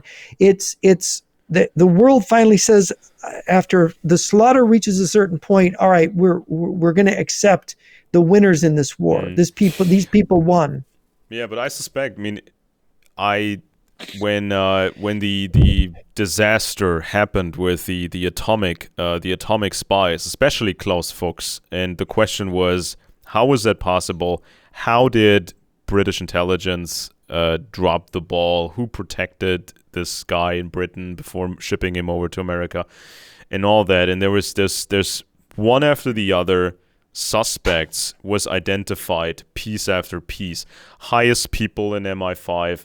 They should have called Klaus Fuchs 5 or 6 times over. And so this became so bad that intelligence experts started to suspect that there must have been even another mole. And this even higher mole may or may not have been Lord Louis Mountbatten, who is from the old aristocracy. And Mountbatten had access to basically all intelligence with his family. That's kind of where, to me, it gets especially scary, because what if Mountbatten was not just a classic mole? What if he was indeed a collaborator mole? But whatever he was, traditional mole, a hypothetical collaborator mole, this created the situation we're now in. You know, it was some moles of whatever kind protected the atomic spies, made all this mess possible that we're now in. So this is just one thing. This is just one thing I'm trying to one of many things I'm trying to understand, whether we have these East-West collaborators who not just work for one side exclusively, but they have sort of this idea that it's better to have a secret, clunky, disgusting quasi-cartel than smallpox and nuclear weapons. This is what some of these spies who spied for the Soviet Union, their excuse was, well, the West was too strong. I wanted to make it balanced. You know, this was their excuse. Yeah, the classic excuse that they were all trained to say. They were all trained to say it. They were trained to say it, so it's just bogus. Look, Galitzin predicted this strategy. How do you win a nuclear war? You don't want to have mutual destruction. So you have to get one side to drop its guard so you can wipe them out with your weapons. And basically, Sokolovsky says it's the readying the population, orienting them to the enemy, being mobilized, having your whole society behind you. In the West, you know, I taught high school in the 1980s. And in 1990, I had a class, and at Anaheim Union High School, they wouldn't do the Pledge of Allegiance. I told the kids, if we were bombed and invaded, what would you do? Oh, I'd go to Canada, one boy. My mom says if there's a war, I'm going to Canada. Yeah, all the boys go to Canada. I said, well, girls, how do you like that? You're going to be left behind here to be raped by the Chinese soldiers that come in. You know, this is 35 years ago. These kids now are in their 40s now, right? They're adults now. This is how they were raised. This is hedonism. And the communists studied us. They have think tanks in the Soviet Union, in China. They know this weakness of us. They know that we have this twisted mentality. In fact, they help to promote it with their movement and their counterculture. And why don't you smoke some dope? And why don't you play video games and do all these other things and have fun? Right? Yeah, I'm suspecting that some of these people that have been purged fairly recently in China and Russia, you know, officially for corruption reasons or whatever. I think some of these people that were being purged, I think they may have had the thought of maybe find some back channels to the United States and maybe figure something out and not have nuclear war, not have biological war. Alex, the billionaires in China are dropping like flies in in China. Miles Guo even said this in an interview some years ago. He said, there's only two ways out for a Chinese billionaire. Either they're killed or they go to jail, right? And in Russia, Mikhail Khodorkovsky, Boris Berezovsky, dead. Guzinski fled to Israel, gave up all of his companies. They are just fake billionaires put forward. But who's running America? The billionaires are murdered and jailed in Russia and China if they don't do what the government says. In America, the billionaires are running the country. Donald Trump and Elon Musk, right?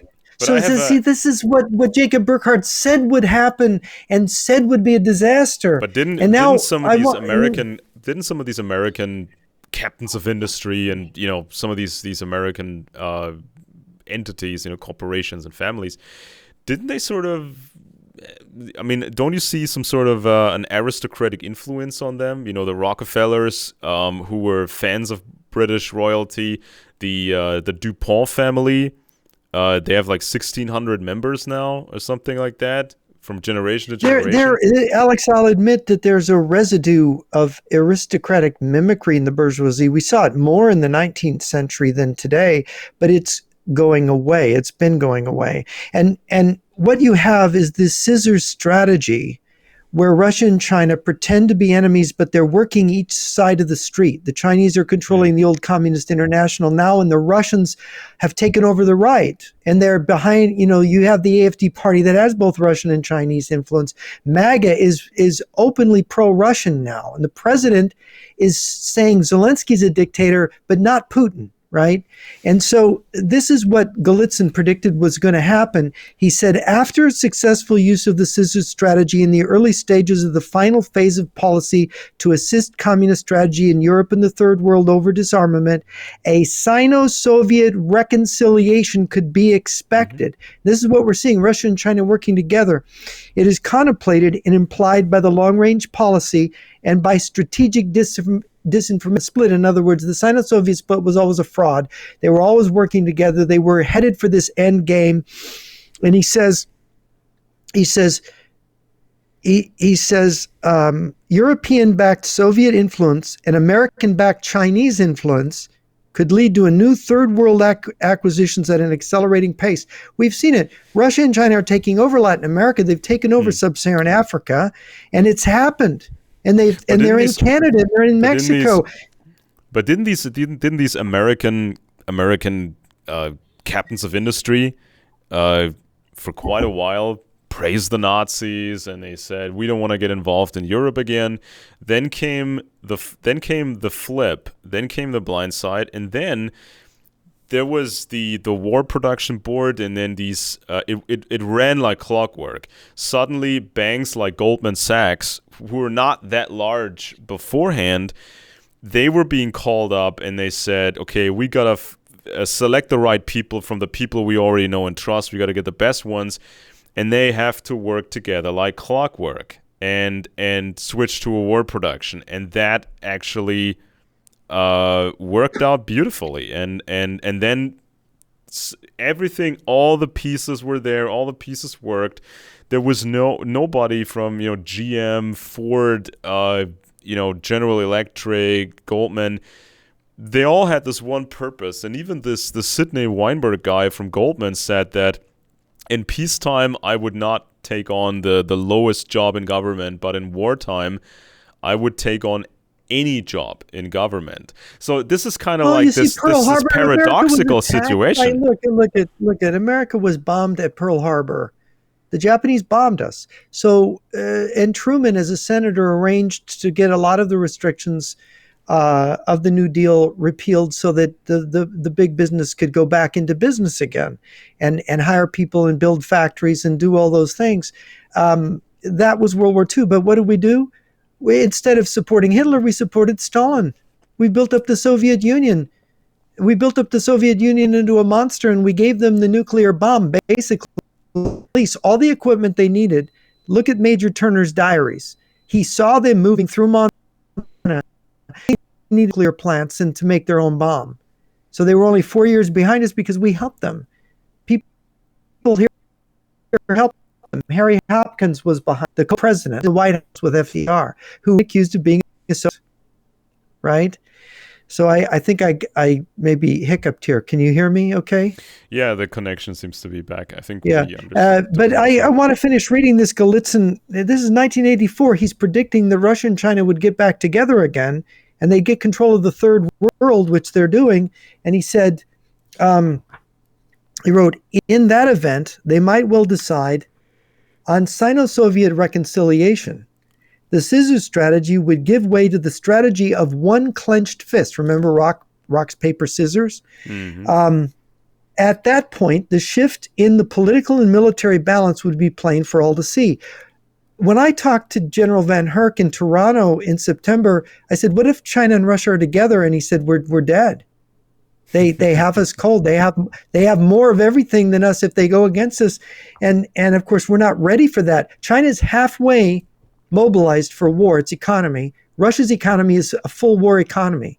We're not on that spectrum at all. So why should it surprise us then? So why, if that's the assessment, if they have this clenched fist, the West is in serious trouble, wouldn't that be reason enough to stall for time, say these things that we heard from the Trump administration in the last week or two? Wouldn't that make sense? Yes. Wouldn't that make sense for strategic reasons to say what they want to hear? Say that what they want to hear. Yeah, we just... Because you're dying of shame, because you're ashamed that you fell into the first trap and believed the Sino-Soviet split. You're ashamed of that. And so now you are obliged to fall into the next trap, that you're going to split China and Russia again by wooing Russia. That you just repeat your first mistake. You just repeat it because it's like the gamblers. I don't think the incoming or the new head of the Joint Chiefs of Staff, I don't think he would make that mistake twice. I don't think Kellogg would make that mistake again. I don't think even the CFR, the Council on Foreign Relations, they recently put out a paper where they said all this nonsense that was popular in the past, this Henry Kissinger crap, that's out of the window. It's silly. It's pointless to assume you could ever play off the Russians and the Chinese against each other. That's done and over. I think there's enough people at this point. No, I've been in meetings where people have said that. Look, this is what Eric Prince said. This is what the president. The president was interviewed by Tucker Carlson many weeks ago. I think it was maybe before the election.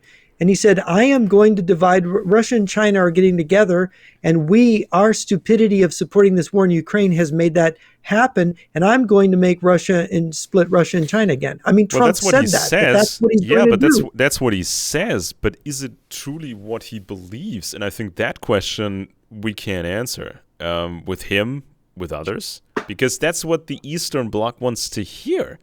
They've been doing all this deception for so long. They've put so much into this. And these Eastern communist countries, they want the West to believe it. They want the West to say these things. And so when some of these people like Prince and others, when they're saying things in that direction, I doubt if that's really what Prince believes. I doubt this is really what Vance believes and these other believe. I mean, well, I think that you say that the people in Beijing and Moscow are wishful thinkers and want to believe this, but don't the people in Washington and New York and Wall Street want to believe this? Don't they want to believe that this is possible? Because what's the alternative now with Russia and China putting out missiles and nuclear warheads right and left, and American, 4 years away from getting a new nuclear warhead with the old arsenal rotting? I mean, aren't they kind of thinking we have no choice but to do this, and it's wishful thinking, and they're required to fall into an even worse trap to try this? Or do you think Hegseth is out and right lying about cutting the defense budget? What do you think? Well, he may say it, but then backtrack and then push the timetable backwards and even more backwards, because we've heard this from the highest ranking NATO people. They expect something really large happening in 2029. They expect things to go hot in Asia, maybe even in 2027. So That doesn't sound like. Okay, what about the German elections now? Now tell me the good news, right? Or is it even possible to have good news, whoever wins the German elections, Well, which it's is coming up there's just in a few there's days? nothing more. There's Is it nothing tomorrow more. or the day after? There's nothing weirder, and I truly mean this. There's nothing weirder than a German election and German politics, because Germany is not a normal country. You know, we've been infiltrated by the Russians. We've been infiltrated by the Chinese. Of course, the Americans. They built this. The Americans had built this. Americans had built a spy infrastructure starting in 1945 over here. The British have infiltrated us. Even the Turks have infiltrated us to a significant degree, and there's some others too. But you mentioned, I think you mentioned at the beginning of this show, you mentioned Foreign Minister Annalena Baerbock, who is the most pro-Anglo, especially pro-British politician, I think, that the Green Party has ever seen. She is such a she feels such a connection to Britain and the establishment, and she was almost creating the biggest stir in the Green Party, because the youth of the Green Party was still very much to the left, and then the leaders of the Green Youth quit because they said, we're not doing this anymore, we want to do a new party because the Green Party is now too pro-America, too pro-Ukraine, Greens are pro-NATO. I mean, the Green Party, imagine, the Green were about, or used to be about, protecting the environment, or at least claiming to do so. And the other big hook for the Green Party was, we're the peace party, which of course meant the Soviet definition of peace, meaning Soviet dominance. So this was the Green Party, but now the Greens were probably the most vocal party when it came to supporting Ukraine. And this really baffled many people, but I really wasn't baffled because I saw Annalena Baerbock and her history and her connections. I saw this Cem Özdemir guy who was very much tied to the Americans. And so that's kind of something that really that's really, really confusing to people. I think your connection is breaking up. Maybe just give it a few more seconds. I hope it's not completely disconnected. British Prime Minister. No, I think the connection is still breaking up. Oh, now it's back. Could you repeat the last bit, because I can see you now. Look, Keir Starmer, he's on the far left. He's the most leftist Starmer. in Britain of, Keir Starmer. He's the most leader. It's being wrecked. I don't believe for a minute Starmer is going to send troops to defend Ukraine, because I believe that he's ultimately a creature of Beijing and Moscow. And the same thing, Annalena Baerbock is just completely. Well, the connection is still pretty bad, but yeah, I mean that's why German politics is so confusing, because it's so hard to tell who's playing for what side, and it's like the traditional Conservative Party is around 30%. That Conservative Party has always been tied to the U.S. It's basically been established by the U.S. after World War II. Then you get in second place the AfD with around 20%, or maybe. But they're all trash. They're all infiltrated by the communists, aren't they? Isn't all the parties now full of Chinese and Russian infiltrators? Isn't that the reality? They've all been infiltrated by the East, but I hesitate to underestimate British intelligence or underestimate American intelligence in that regard. Like great MI6 patriots like Kim Philby. Yeah, and Aldrich Ames in the CIA and Robert Hansen in the FBI, all these guys that were really Soviet agents, right? True, but it's like as I said, counterintelligence is, and that applies to culture as well. I mean, you need counterintelligence in politics, in culture, in everything. You need counterintelligence in the intelligence agencies as well. I mean, this is kind of the primary agenda. And once we work our way forward in this, we can then figure out, okay, this one guy over there was a double agent. Okay, that's fine.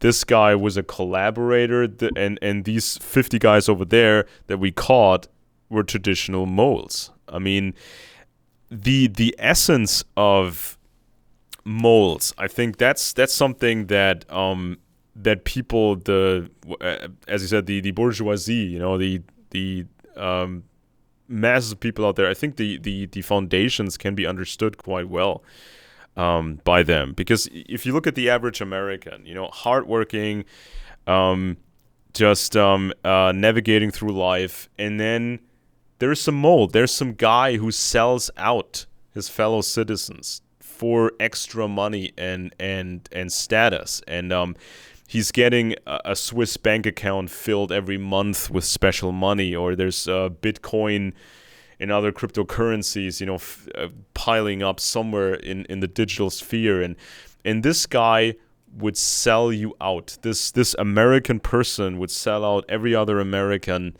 for a few $100,000 or $1 million or $2 million.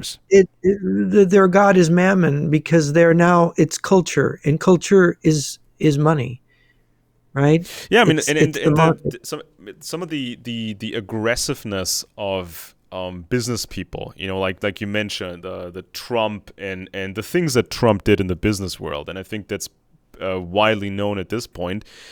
Not paying bills, not paying back his debt, using creative bankruptcy laws and finding new loans, and being a negative billionaire. Yeah, and suing, and he was. I mean, Trump was known for suing people en masse if they said something he didn't like. And I mentioned this when he ran for office the first time. I said this is not good. That he would take people to court just because they doubted how much money he truly had. And he was claiming this was hurting his brand and it's defaming him and blah, blah, blah. And we saw this aggressiveness from other people, Wall Street people, the big corporations. And I think that aggressiveness turned off a lot of people in America, and that made it easier for communism to creep in. Now, you mentioned the aristocracy, right? And the job they had for so long, keeping things together, and protecting the realm. But before modern science, aristocrats had to be really hard. They had to be really harsh. They had to surveil their population, scare everybody into following the line, and they were making some pretty drastic choices, and that was creating a lot of anger. Where is someone like the Duke of Wellington now? Where do we have the Duke of Wellington or George Washington, who were aristocrats? They were warrior aristocrats. Where are they now? Can we name one in the West? Yeah, but it's like these European guys, or quite a few of these European aristocrats, because there were so many of these families, and quite a bit of those, they bourgeoisified were pseudo aristocrats. No, I mean even in medieval times, when there was no bourgeoisie at all, it was just peasants, right?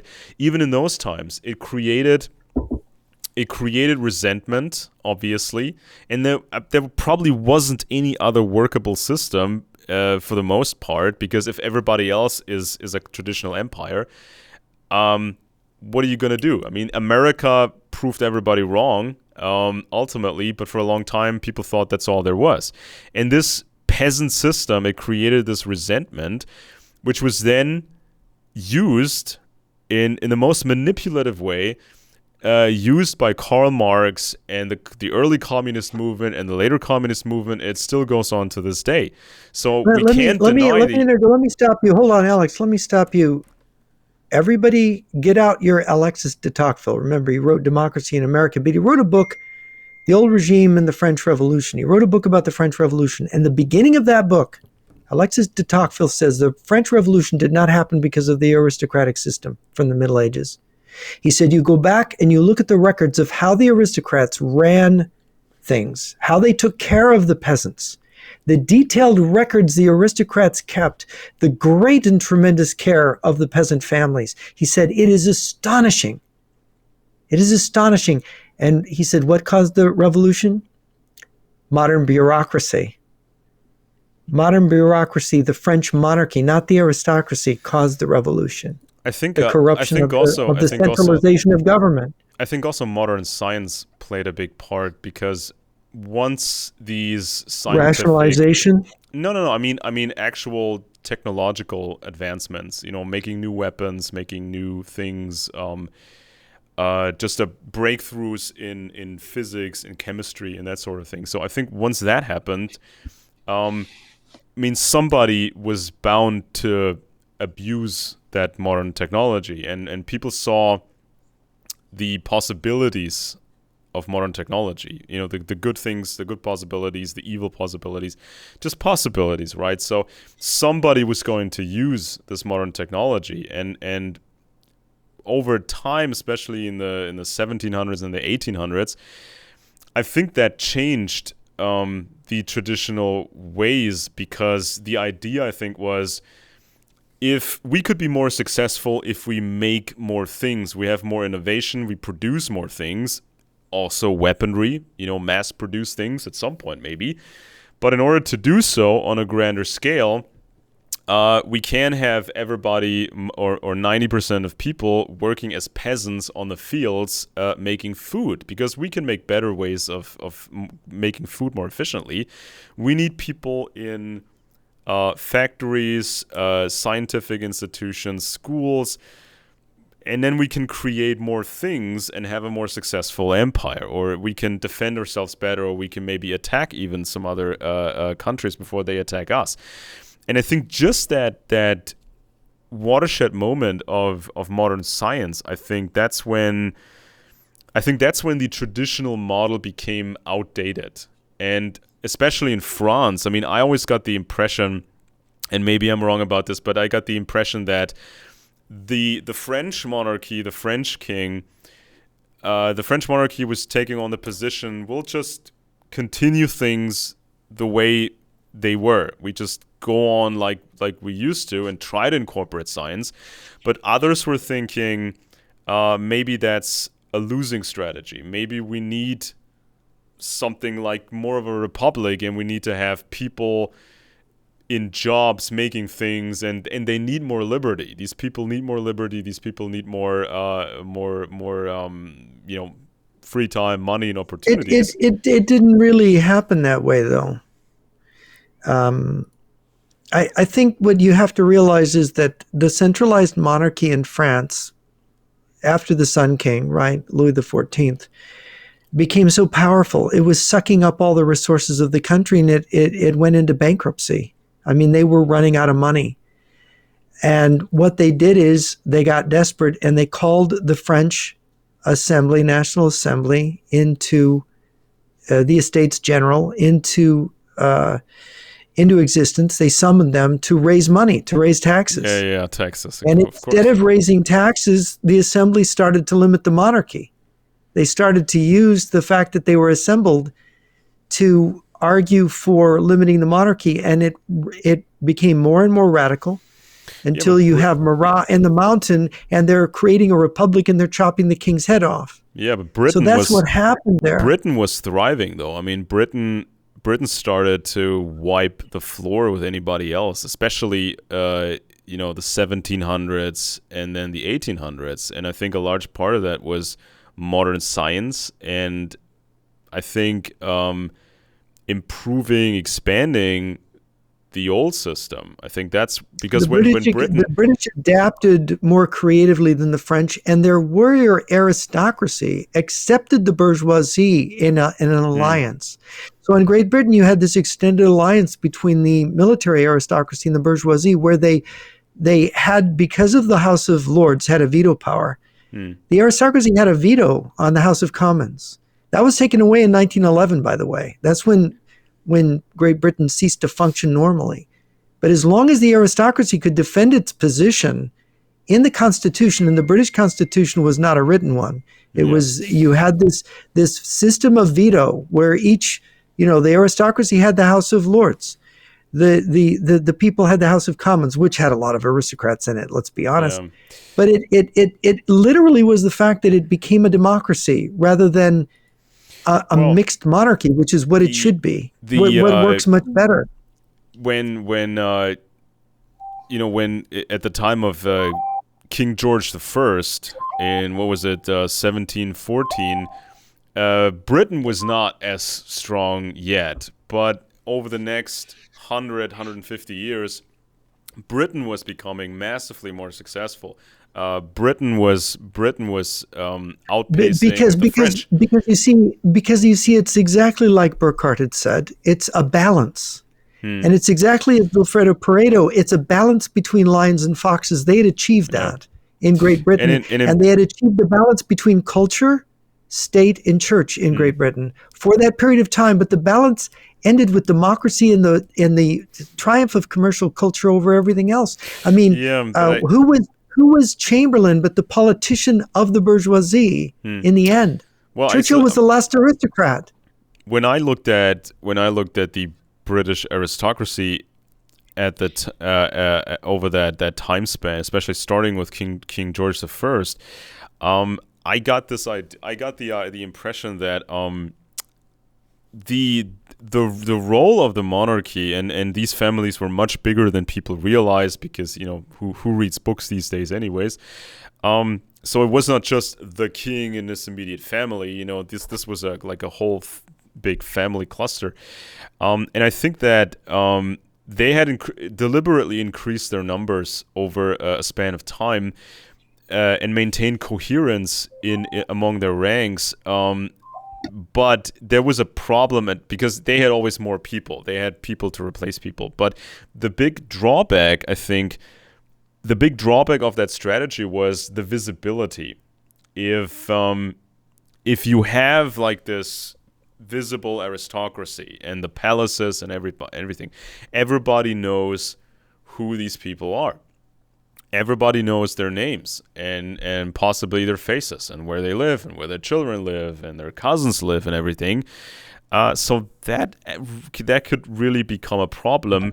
And I think the aristocracy in Britain, or the high aristocracy from the really old families, I think these aristocrats deliberately chose to remove themselves bit by bit from the public stage, while still maintaining control because of the economically and militarily, Britain is insignificant. Just today, they have nuclear weapons. If they work, that makes them something. But other than that, Great Britain has become an insignificant factor. In fact, the Russians laugh and say on Russian TV, "Well, we put a tsunami bomb near Britain and we wipe out, we kill every single person in Great Britain with a tsunami bomb." Right? Yeah, but when Britain ruled, when Britannia ruled the waves, they outpaced everybody, and I think that's when the politicians became more visible and corporations became more visible. I always tend to find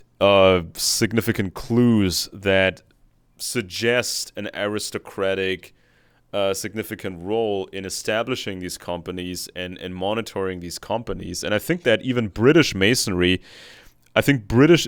just what you just said, British Masonry, I think, was the attempt to include the bourgeoisie to a degree, but to have a selection, to handpick certain people, introduce them into these British lodges, let them go through the ranks, and then tell them this gives you privilege, but this also gives you a special you need to show the loyalty as well. It's not just privilege, it's tied to that loyalty you need to show.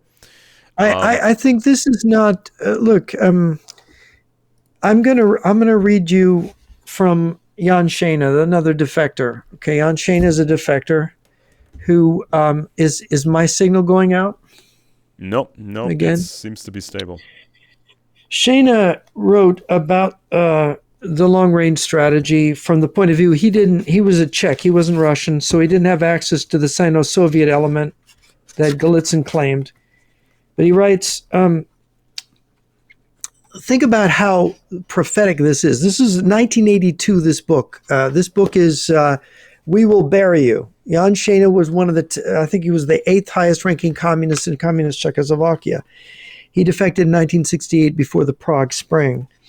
Soviet ambitions toward the United States were aimed at the extinction of capitalism and the socialization of America. The main strategic goals on the road to their fulfillment were the withdrawal of the USA from Europe and Asia, right? This looks like it might be underway with Trump. The removal of Latin America from the United States sphere of influence, I think that's already happened. The Russian and Chinese influence in Latin America is greater than the U.S. influence now. And the incorporation of Latin America into the communist bloc. The destruction of the United States' influence in the developing world, I think that's been ongoing. The reduction of American military power to a state of strategic inferiority. I think we're on the verge of that now. We may be there. The advent to power in Washington of a transitional liberal and progressive government. We had that with Obama and Biden. And Trump is supposedly an antidote, but he's doing Moscow's talking points. So he's kind of an inverse type of it. He's a conservative who's mouthing Moscow's lines. And then they go, the Soviet planners speculated that the United States would reach a pre-revolutionary situation about 1990. Now in 68, they were too much optimistic. We didn't reach this pre-revolutionary situation till now, right? 2025. The ideological department of the Czech Central Committee was frankly skeptical about these Soviet projections. They were too optimistic. The Czechs knew. To us Czechs, the United States seemed a great unstable monolith with far greater powers of resistance than the Russians. The Central Committee came to Prague in September 1967 to give us an oral briefing. Okay? And he countered our skepticism by telling us that the United States was a volatile society. This is really interesting. And I think we're going to see that in the coming months, and we'll see. And this is the words he's quoting, what he heard Konstantin Katushev, the secretary of the Central Committee of the Communist Party Soviet Union, saying, it can move to either extreme, he said, as we've seen in the McCarthy period and the Vietnam War. If we can impose on the USA the external restraints proposed in our plan and seriously disrupt the American economy, the working and lower middle classes will suffer the consequences, and they will turn on the society that has failed them. They will be ready for revolution. Paradoxically, he went on, America's enormous progress in technology was a destabilizing influence because it led to unemployment among unskilled workers and widened the social gap between the technocracy and the masses. This phenomenon, pronounced Katushev, is one I consider the United States cannot deal with. But he admitted that there was a chance that when the masses turned on their society, the United States might swing violently to the right. Now, what I would suggest to you is that this is what they did in Moscow. They infiltrated the right, knowing that not only in Germany, but ultimately in America, the society would turn to the right, and they needed to have their agents in place to make sure that when the U.S. turned to the right, it would be that right would be mouthing Russian words. I think this long-term strategy of the communist countries was without alternative for them. I think this was the best plan that they could come up with. This was good strategy. It was the best plan they could come up with. It was without alternative to them, because if you remove one aspect of that strategy that you just described, if you remove one aspect, it just makes the thing much, much less. But I think that specific American generals, I think American generals, and I think people from... American generals are scared. Yeah, and I think especially the American generals would be able to understand that communist strategy. They would understand it now, and I think they were able to understand it in the past. I don't think they really understand it, No, Alex. I don't. I think your literature. I think your literature has been in far greater circulation than anybody would ever admit. I think that Angleton's results got into far greater circulation than it's been ever admitted. I mean, they just wanted to shut him up, bench him, say he was a kook, not talk about it. But I think that the generals were and are quite capable of reading your stuff, reading Angleton's stuff, reading the Defectors, Such an optimist. putting the Such an optimist. I'm Mr. Gloom. I have always been Mr. Super Gloom, and people really hated that. But I think that that it was possible to recreate on paper, to reconstruct what the other side was thinking, to reconstruct what the other side was planning. Because if you mentally put yourself into their position, and you could have done that mental experiment, if you have the expertise, if you have the information, you could do this mental experiment in the 60s, in the 80s, in the 90s. You could do it now. And you ask yourself, what would have been their plan? What's the best plan they would have come up with? What are the moving parts? What are the weaknesses in our society that they would exploit? What are the techniques they would be using? They would leave no stone unturned. And I think that especially generals would be able to, or at least some would be able to put the pieces together, put themselves into the position mentally of the other side, and figure out how would they do it. Not just wargaming, but war intelligence, culture gaming. Yeah. How would they pull this off? I certainly hope that look, when I read Gallitzin in 1984, when it came out, when Gallitzin's book, because I had become acquainted with, I'd read Gilbert's book, Wilderness of Mirrors. I knew the controversy. I didn't understand why Gilbert was so negative on Angleton and Gallitzin about their warnings, because I thought, I don't understand why he's negative on it. I grew up with strategy as my main hobby and interest as a kid. And I was in college and I read Gilbert's book. And so when Gallitzin's book came out in 84, I said, well, I want to hear the other side. I want to hear what Gallitzin says. So I read Gallitzin and I thought, boy, this is full of brilliant ideas. Boy, the Russians have these brilliant the fake splits, controlled opposition movements, massive long-range deception strategy. And I thought to myself, well, Gallitzin defected. The West must know, the CIA must know, Angleton knew, like you say, the generals must know, people must receive briefings on it. And I thought, it can't, thank God, it's never going to work, because now the book is out, everybody's going to read it. The toothpaste is out of the tube. But the problem was, I had not been to graduate school yet. And so 2 years later, or 2 years later, I'm in graduate school, and I'm meeting the people who are training as intelligence analysts and the Marxist professors who are training them. And I was in a seminar. This guy was working for Rand Corporation. He was going to go on to work for the CIA. He's a young guy, just got his political science PhD. And he was giving a lecture we were going to attend based on his PhD thesis about the communist guerrilla movements in Colombia at the time. Now, this is 1987. And I sat down with it. And of course, this was under David Easton, who was a closet Marxist.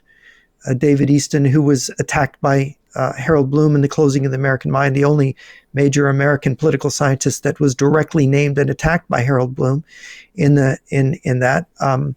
And so I'm sitting there in the seminar, and the guy goes, none of the communist groups in Colombia are connected to Cuba, the Soviet Union, or China. They're all independent. And I thought, are you crazy? Can I ask a question? Right. So I said to him, I'm sorry, my camera just went out of control. I said to him, excuse me, but I need to ask a question. You haven't found any evidence that named several of these guerrilla communist Marxist-Leninist groups. You've named all these groups just because you have no information showing they're getting help from Cuba or the communist bloc doesn't mean that they aren't. You would naturally expect them to have secret collaboration, connections, and so on. And I got tapped on the shoulder, and there was David Easton. And he took me out of the meeting, and he said, this man has just got his PhD. You are a first-year graduate student. So shut up. You don't ask questions. You listen, and you learn. Yeah, but isn't right? that It's not not allowed to ask questions. But and by the always way, highly suspicious when a person of that status, with that kind of training, if that person is violating the fundamentals of intelligence and counterintelligence. Well, and he was an intelligence. By the way, he went on to be an intelligence analyst at the CIA. But here's the sequel. Years later, decades later, about 15 years ago, I met a CIA. He'd spent 20 plus years working in Colombia, right, against the communist guerrillas and communist countries. But I'm curious. I had this experience in graduate school. I was called on the carpet for questioning this guy's work. And I said, you were in Colombia. Were the Colombian guerrillas working in 1980? He said, what year was it? 87? He said, oh, in 87, I wasn't in Colombia. I was working in Cuba. Mm-hmm. I go, oh, often, you know what he told me? His wife was in the queue for the rice and beans in Cuba, in the same queue with the Colombian guerrillas who were training in Cuba. Oh, man, that smells. That right? smells. But this is what he told me. Every time somebody with the status and the training and you know, with all these expectations, whenever somebody like this is violating fundamental principles of intelligence, but they're trained to violate those principles. Yeah, so there's got to be something. There's got to be something really foul. Something's really rotten in the state of Denmark, and what's rotten can be different things. You know, it can be the universities. It can be this destruction, this destructive influence and foreign influence, and it can be massive arrogance and stupidity. It can mean this guy is a suspect himself. It can mean so many different things, right? But whenever these fundamental principles are just disregarded, I mean, if you're disagreeing in a technical question, you know, some complicated scenarios, if you're disagreeing with that, that's fine and dandy. But once you violate the fundamental principles, that's when I take notice. And this is what always just smacked me in the face with the whole history about or against Angleton. He was following the core principles, the whole foundation of intelligence, and then he did all this advanced stuff. And he was attacked even for the foundational things that he followed. Yes, it's like saying imagine if Jeffrey Nyquist was one of the best chemists in the world, or Angleton was an astrophysicist or something, right? And then Angleton, you get trashed, you get criticized for following the fundamental principles of chemistry or astrophysics. And you got to say, what's going on here? I mean, you're not attacking some outlandish theory, you're not attacking some experimental thing, you're attacking my usage, my deploying fundamental principles, right? And it's like, well, look, I'm gonna refer to Tom Mangold's book Cold Warrior, right?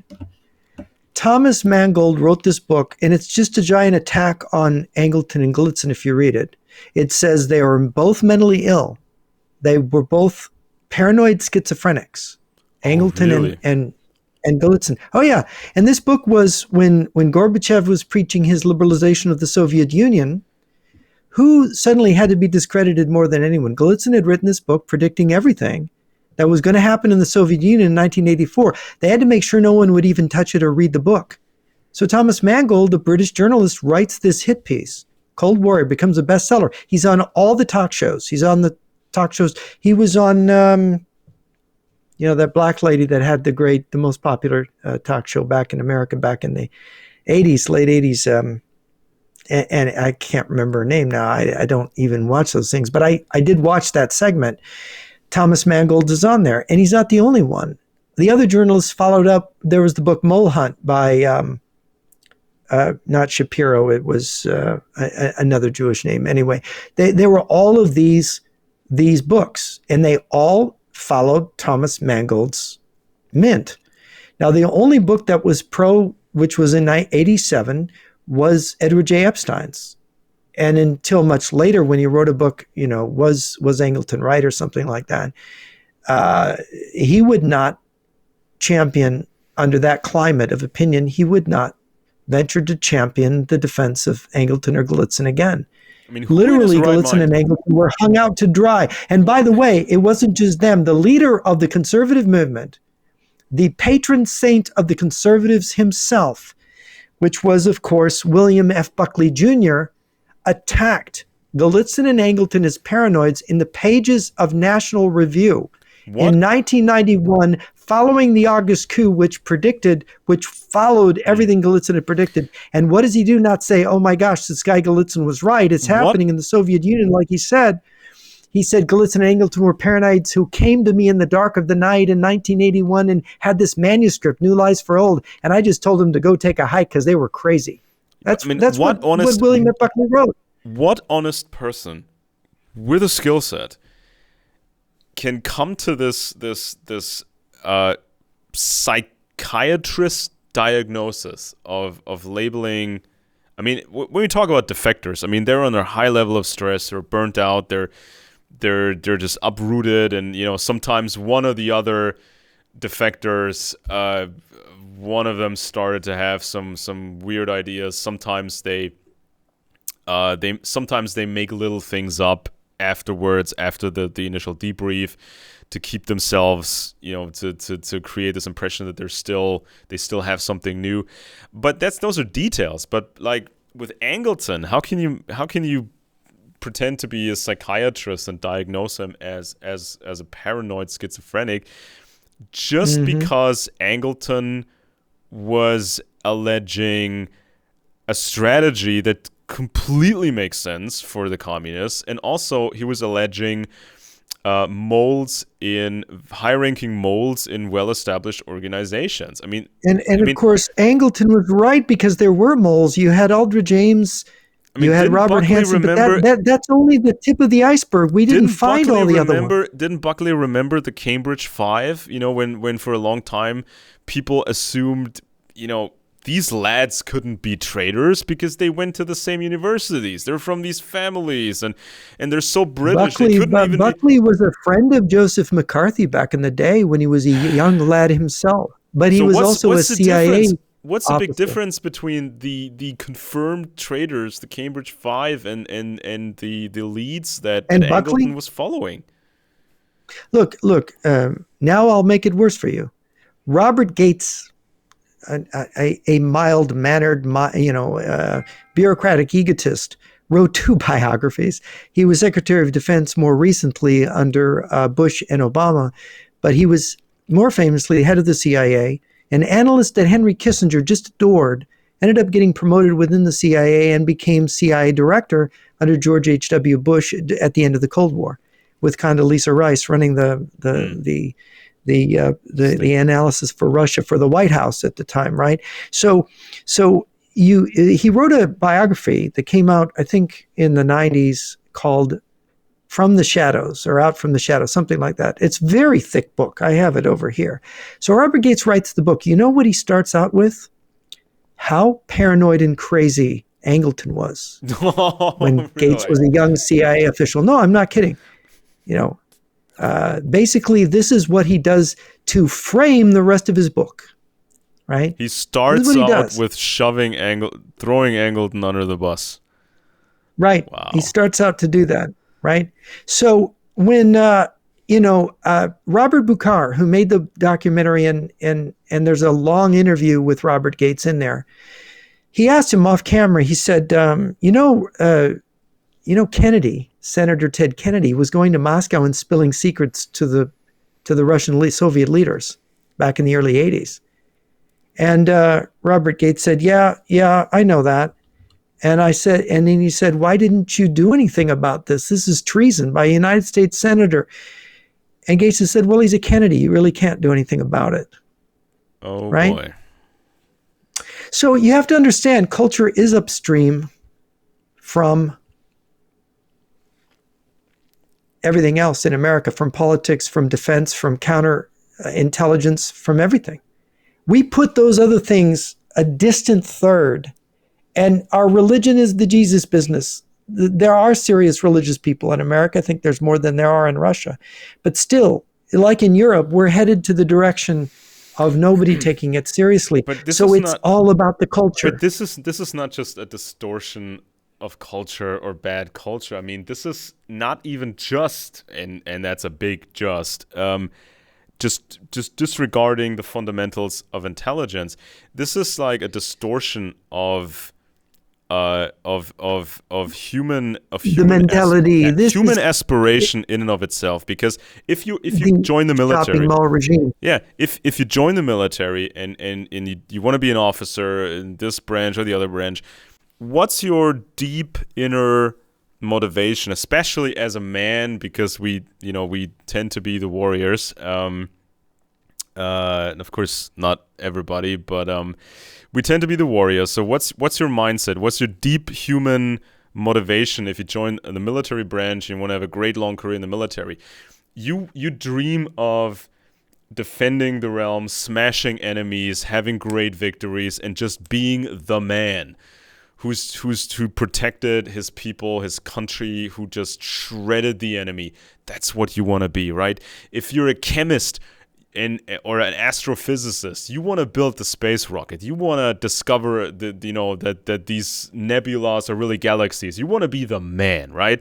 So what if you join the CIA, if you join any other proper intelligence service, what is your inner motivation? You want to be the man. You want to just find the moles and be the man. But you can't get promoted. Because everybody in the CIA is against finding moles, because the mole hunt is disrupting your career. And you're coming under suspicion for being annoyed because James Angleton is saying, look, you have to break off contact with these Russian agents. They're feeding you disinformation. You go, wait a minute, they're my agents. I just recruited them. They're good. How dare you say that I have been fooled by dangles? How do you know they're fake? Where are you getting this from, right? Right. And so, by the way, it's the careerism and the desire for promotion and recognition that itself destroys, because they're not interested in the truth of whether they have the right agents recruited. They're interested in getting promoted so they can make more money and their wife can get to the mall and they can make their wife happy. Remember, a happy life is a happy wife. This is America. It's a gynecology. The women are in charge. The men just work and produce the bacon, and if they don't, they divorce them and get somebody else, or they get the state to be their big daddy, right? So you see, it's not because it's against the patriarchy, right? Remember that. The patriarchy it's out. And what's a warrior aristocrat? He's a patriarch. He's a guy who looks at the truth and is willing to take a bullet, not only in battle, but for standing up and talking the truth. So anybody that does, like an Angleton, it's like, no, he's a skunk at the garden party, get rid of him. He's stopping Nixon's policy. We need to open up China, blah, blah, blah. So that the mole Kissinger can get U.S. policy onto the accepting the Sino-Soviet split, and we can build up China. After 40 years, China's a superpower threatening us. We're so scared now we're turning to Moscow as an ally, which is insane. It's insane. But it's happening right before our eyes. Isn't that turning this idea of turning to Moscow and begging for an alliance and begging for time, and isn't this what I described as a clunky, disgusting quasi cartel? Wouldn't that fit the definition? No, it's you've been cornered because you've followed the path of you've been deceived. Once you're deceived here, then the next deception you have to take that in, and then finally you're cornered where you have to accept the final deception that kills you, because the alternative is to stand up to Russia and China together as a bloc with nuclear weapons. You have to risk that. You have to be. It looks bad. It looks like we're going to lose the war, but. So we got to avoid the war at all costs. We've got to fall into this next deception. So in other words, because you fall into the first deception, after bad deal, and the deal always gets worse. You are obligated to the next deception because because you are so ashamed, you can't admit the first deception, so you have to take the third one, and the fourth one, and until finally you're done. That's the cycle we're in. Yeah, but realistically, could China defend itself? Could China really defend itself against a massive attack with biological weapons? You think they could when they handled COVID that way?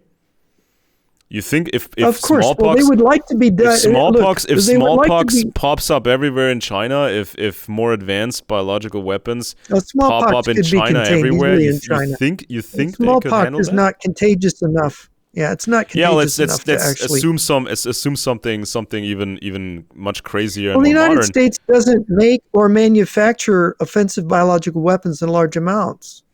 The best biological weapon is anthrax. I think we've seen that the virus didn't work. Or sending a virus that scares everyone into taking a vaccine that you've manufactured that kills the people who take the vaccine. That's another way of attacking. But if push comes to shove, if push comes to shove, if it's this poker game, the stakes are getting higher. One is getting desperate. China loses 500 people. China loses 500 million people in a biological war, and they still have more people than we do.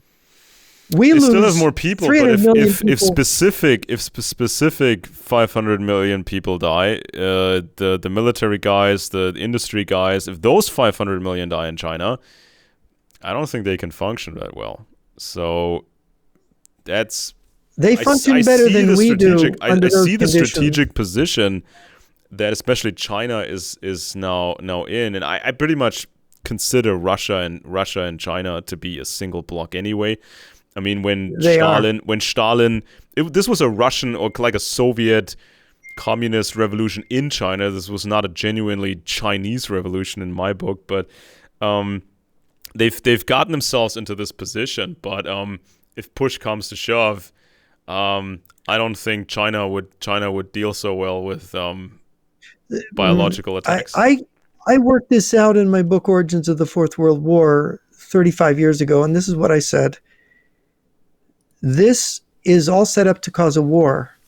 Why will it cause a war? Because the Chinese and Russians are wrong in what they're doing. The Americans are wrong in what they're doing. And it is this kind of deep misunderstanding of each other and themselves that leads to a world war. Nobody intends humanity to be massacred, but it happens anyway. Like in World War I and World War II, the massacre happens anyway because of a fundamental stupidity. And the Russians and Chinese are now in a position where they think they can win. Trump is convincing them of this right now. And if he follows through, and I think he's going to follow through on appeasing Russia, and Ukraine collapses, world war becomes inevitable. Whether it's this year or 3 years from now or 6 years from now, it's inevitable. It's going to happen eventually. And it's going to happen with their advantage. Now, I don't believe they can win. Even if they have these decisive advantages, everyone will look at it and go, we're dead. But when you destroy the world economy and the nexus of it, which is America, when you devastate America, you devastate yourself, not realizing what you're doing. And the whole world sinks. It's the race to the bottom, my thesis. And so the whole world goes through a collapse. And they're not able to win. They're not able to finish off. Now, maybe they can win, but I don't think they can. I think they're going to stumble because they always stumble and they always bungle because, as General von Moltke, your countryman said a long time ago, no plan survives contact with the enemy. And it's not going to. Everybody has a plan until they get punched in the face. Everybody has a plan. Yeah, until initially. something goes wrong and they go, oh, we didn't think of that. Why? Because reality is so complicated. You can't take everything into account. And then it's Napoleon picked his marshals for luck, not for their intelligence, because luck is more important than intelligence in following a plan. Yeah, but well, right? Maybe they stumble. Maybe they will stumble into a they had stumbled before. They will stumble again. Clunky, sick form of a cartel. Yeah. Maybe this. But the tragedy is their need.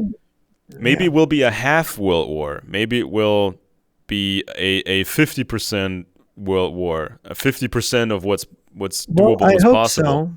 So. I hope maybe so. It's going to be 25. Maybe it's going to be 65%. But the bigger the misunderstanding, the bigger the miscalculation, the bigger the slaughter. That's what I'm just saying right now. They predicated themselves on ballistic missile nuclear war and biological war, nuclear biological war. It's in other books after this one. They predicated themselves on it, and we're on the verge of it. And there's the grand solar minimum, which means that food production is going to go down. So there's going to be a massive reduction in the Earth's population anyway. Starvation is coming if Valentina Zarkova and Ali Wheelbarger are right. It's coming.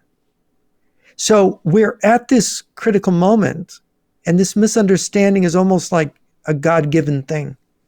So we're nearing 3 hours now, so I need to end this. It's been fascinating, Alex. Did you have any final comment to make? I have a final question.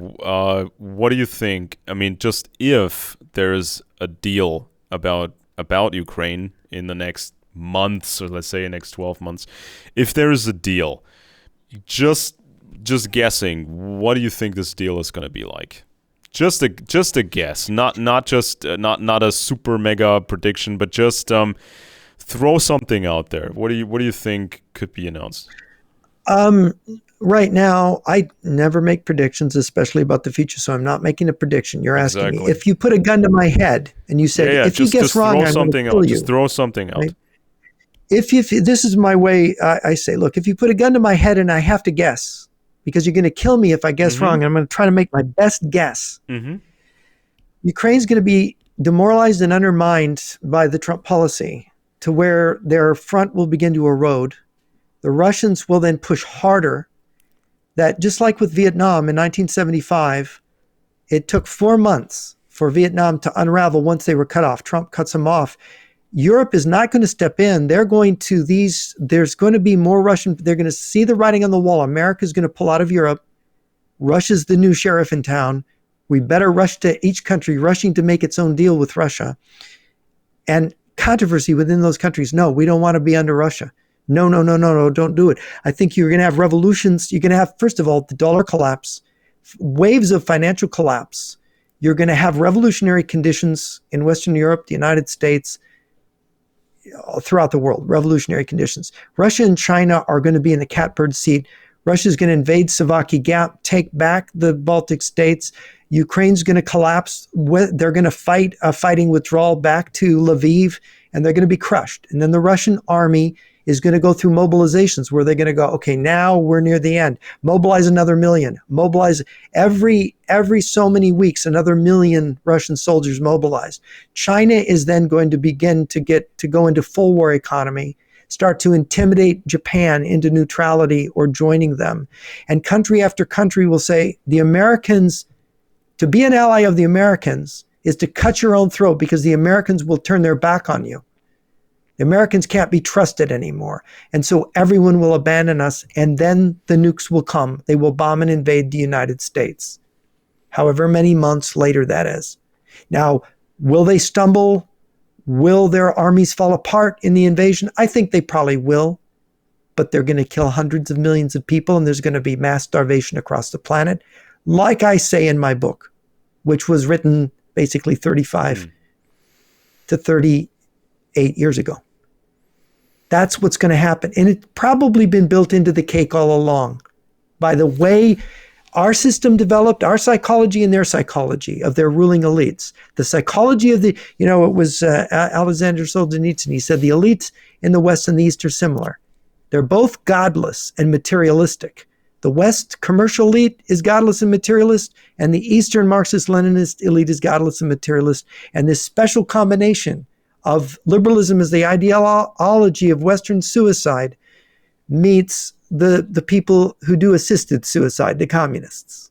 Oh, we'll help you commit suicide. Just grab your ankles. Fascinating. Well, the Soviets used to be right at our doorstep. I mean, they were holding part of Germany till 89. So they came really We're close. back. They came really close to where I am sitting now. Really, really close. But they didn't decisively. The Soviets didn't decisively win the Cold War. So I think I mentioned this before. We have to consider the spectrum of scenarios from super gloom to maybe halfway acceptable. I think that's a far-reaching spectrum. I think through even positive scenarios, but that only as a side note because I'm Mr. Gloom usually. But I have to consider different scenarios from barely acceptable to, super gloom, super terrible. And I think people need to themselves face the possibility of all these different scenarios. So, some preppers out there, they always assume the worst and then they get hyper focused on digging in and not doing anything else. I think that's maybe not the right choice. I think it should be more balanced. In other people, they always assume it's going to be acceptable when it may absolutely not be an acceptable scenario.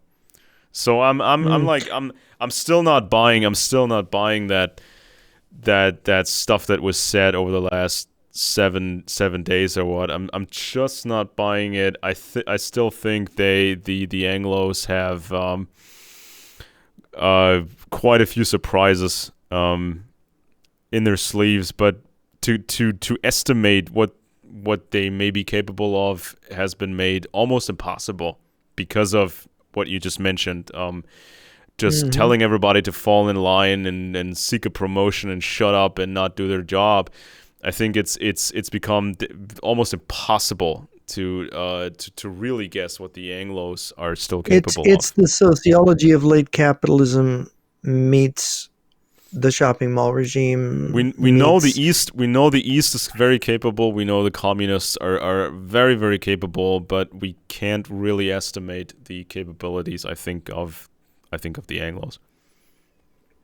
Well, anyway, I'm Jeff Nyquist, and this has been Alex Benesch. We've had a 3-hour discussion, not quite, of this desperate situation that appears on the horizon where the United States is siding with Russia against Ukraine and pushing Ukraine to the wall and saying that Zelensky's the dictator and he started the war in Ukraine and he's got to make peace and give in.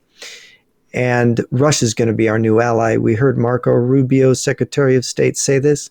We heard Secretary of Defense Hegseth say that America is going to reduce its defense budget by 40% by 2030. Are they lying? Is it a grand American deception? No, it's part of the pattern that I have lived with my whole life as an American, watching this train wreck slowly unfold. But anyway, I am Jeff Nyquist again. Alex Benesch has been my co-host. This has been Friends and Enemies. I hope you got something out of this, and I hope you'll join us next week for another discussion.